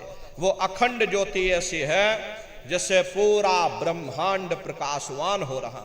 जितनी भी अवतारी शक्तियां आई, भगवान राम आए, राम को वहीं से नीचे उतारा गया। इसीलिए उस देश को अयोध्या नगरी या कौशलपुर देश भी कहा जाता है। अरे गोस्वामी जी महाराज जब साधना करके वहां पहुंचे, तभी गोस्वामी जी महाराज ने रामचरित्र मानस में लिख दिया। देखो प्रेमी भाई बहनों, रामचरित्र मानस में गोस्वामी जी महाराज ने जो भी लिखा है वो सब अंतर का भेद लिखा। जब उन्होंने साधना किया, साधना करके जब ऊपर गए, जो कुछ उन्होंने ऊपर जाकर देखा वो रामचरित्र मानस में लिख दिया। आप लोग ऊपर गए नहीं, आपने कुछ देखा नहीं, इसीलिए आप अर्थों को समझ नहीं पाते हो और अर्थ का अनर्थ कर देते हैं। तो क्या लिखा गोस्वामी जी महाराज ने? देखिए गोस्वामी जी महाराज रामचरित्र मानस में लिखते हैं कि मोदयो नैन त्रसत में भयो, पुन चितवत कौशलपुर गयो। जब मैंने अपने बाहर की आंख बंद की, मेरी अंतर की आंख खुल गई और मैं क्या देख रहा हूं, मैं कौशलपुर देश में पहुंच गया। मोह विलोक राम मुस्काई, मुझे देख करके भगवान राम प्रसन्न हो गए। उन्होंने ऊपर जाने का मुझे रास्ता दे दिया। मैं ऊपर जाकर के क्या देख रहा हूं, उधर माज सुनंडज राया, देखे बहु ब्रह्मांड निकाया, अति विचित्र ताह लोक अनेका, रचना अधिक एक तेका। विचित्र विचित्र भांत के वहां पर लोक बने हुए, एक से बढ़कर एक सुंदर। सोने के वहां पर महल बने जिनकी शोभा अवर्णीय है। प्रेमी भाई बहनों, वो असली अयोध्या नगरी है, वो भगवान राम का असली देश है। जब आप लोग साधना करके वहां पहुंचोगे, अपनी दिव्य दृष्टि से उस अयोध्या नगरी को जब आप स्वयं देखोगे, अरे तुम देखते रह जाओगे, ये क्या ईश्वर की लीला है, कैसे उसकी कारीगरी है, अनंत उसकी सत्ता है, अनंत उसका प्रकाश है। उसे आनंद को पा करके बड़े बड़े राजे महाराजाओं ने अपने राजकाज पर ठोकरें मार दी और जंगलों में जाकर के नंगे हो करके नाचने लगे। इतना आनंद, इतनी खुशी उन साधकों को होती है।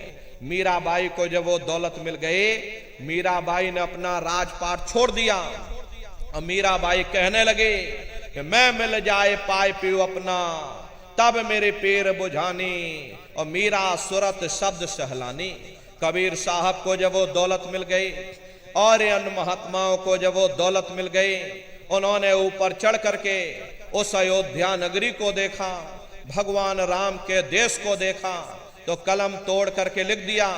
चिल्लाने लगे, ये अचरज देखा भारी साधो, अचरज देखा भारी रे, और बिना बजाए निस्दिन बाजे, घंटा शंख नगारी रे, और बहरा सुन सुन मस्त होता है, तन की खबर बिसारी रे, बिन भूमि के महल बना है, तामे जो तुजारी रे, अंधा देख देख सुख पावे, बात बतावे सारी रे, जीता मर कर फिर जी जावे, बिन भोजन बलधारी रे, और ब्रह्मानंद संत जन बिरला, कोई समझे बात हमारी रे।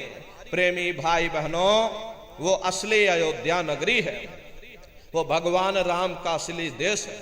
अरे राम जी का दर्शन करने के बाद में फिर तुम्हारी यही जीवात्मा दूसरे मंडल की आवाज को पकड़ करके दूसरे मंडल की चढ़ाई करेगी। शाम तज श्वेत को गहना, सुरत को तान धुन सुनना, बंक के द्वार धस बैठो, और त्रिकुटी जाए कर लेना। उसी के ऊपर दूसरा देश आता है जिसे महात्माओं ने त्रिकुटी देश कहा। वहां के जो मालिक हैं वो ब्रह्म हैं, वहीं से मन और माया की उत्पत्ति हुई, वहीं से तीन गुण रजोगुण तमोगुण सतोगुण, तीनों गुणों की उत्पत्ति वहीं से हुई। ये जो आपके वेद हैं, वेदों को सारी दुनिया पढ़ती है। के देश में घंटे और शंख की आवाज गूंजती है, ऐसे दूसरे मंडल पर यानी कि ब्रह्म के देश में बादलों की गर्जन और मृदंग वहां पर बजता रहता, ओम का जाप बराबर वहां होता रहता। ब्रह्म का जो स्वरूप है लाल वरण सूरज उजियारा, ये सूरज कुछ नहीं है। ऐसे लाखों लाख सूर्य इकट्ठे करोगे तो वहां का एक सूर्य बनेगा। प्रेमी भाई बहनों, ब्रह्म का जो स्वरूप है वो सुबह के लाल सूर्य के समान है, इसीलिए वहां का पूरा ब्रह्मांड लाल है। महात्मा जब साधना करके वहां पहुंचे तभी महात्माओं ने लिख दिया, लाली मेरे लाल की जित देखो तो लाल, लाली देखन में गई मैं भी हो गई लाल। वो पूरा ब्रह्मांड ही लाल है। तो जितने साधक वहां पहुंच जाते हैं उन सभी को योगेश्वर कहा जाता है। योगेश्वर की पदवी उन्हीं को मिलती है जो ब्रह्म स्थान तक पहुंच रखते हैं। जैसे व्यास जी हुए, वशिष्ठ जी हुए, वाल्मीकि जी हुए, इन सब की पहुंच वहीं तक थी। इसीलिए कहा गया कि वाल्मीकि भय ब्रह्म समाना। जब इनकी जीवात्मा वहां पहुंची और जब इन्होंने ब्रह्म का दर्शन किया तो इनका स्वरूप भी ब्रह्म के समान यानी कि ब्रह्म स्वरूप हो गया। तो जितने साधक वहां पहुंच जाते हैं उन सभी को योगेश्वर कहा जाता है। योगेश्वर भगवान श्री कृष्ण उसी देश में वास करते हैं। ये जो ब्रह्म देश है वो श्री कृष्ण भगवान का ही देश है और श्री कृष्ण भगवान वहीं पर रहते हैं। ये बाहर की जन्माष्टमी नहीं है जो आप लोग यहाँ जन्माष्टमी मनाते हो, ये तो आप नकल करते हो। महात्माओं ने कहा था भाई सही मायने में तुम जन्माष्टमी कब मनाओगे? जब तुम्हारी ये जीवात्मा 5 तत्व जल पृथ्वी अग्नि वायु आकाश और 3 गुण रजोगुण तमोगुण सतोगुण यानी 5 तत्व और 3 गुणों से परे होकर के ब्रह्म देश में पहुंच करके जब तुम कृष्ण भगवान का दर्शन कर लोगे तब सही मायने में जन्म अष्टमी मनाई जाएगी। वहां कृष्ण भगवान का दर्शन करने के बाद में फिर तुम्हारी यही जीवात्मा तीसरे मंडल की आवाज को पकड़ करके तीसरे मंडल की चढ़ाई करती है।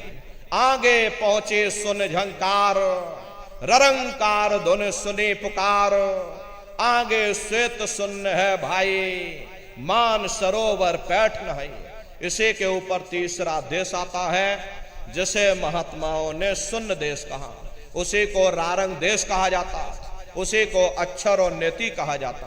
वहां के जो मालिक हैं वो रारंग पुरुष यानी कि पर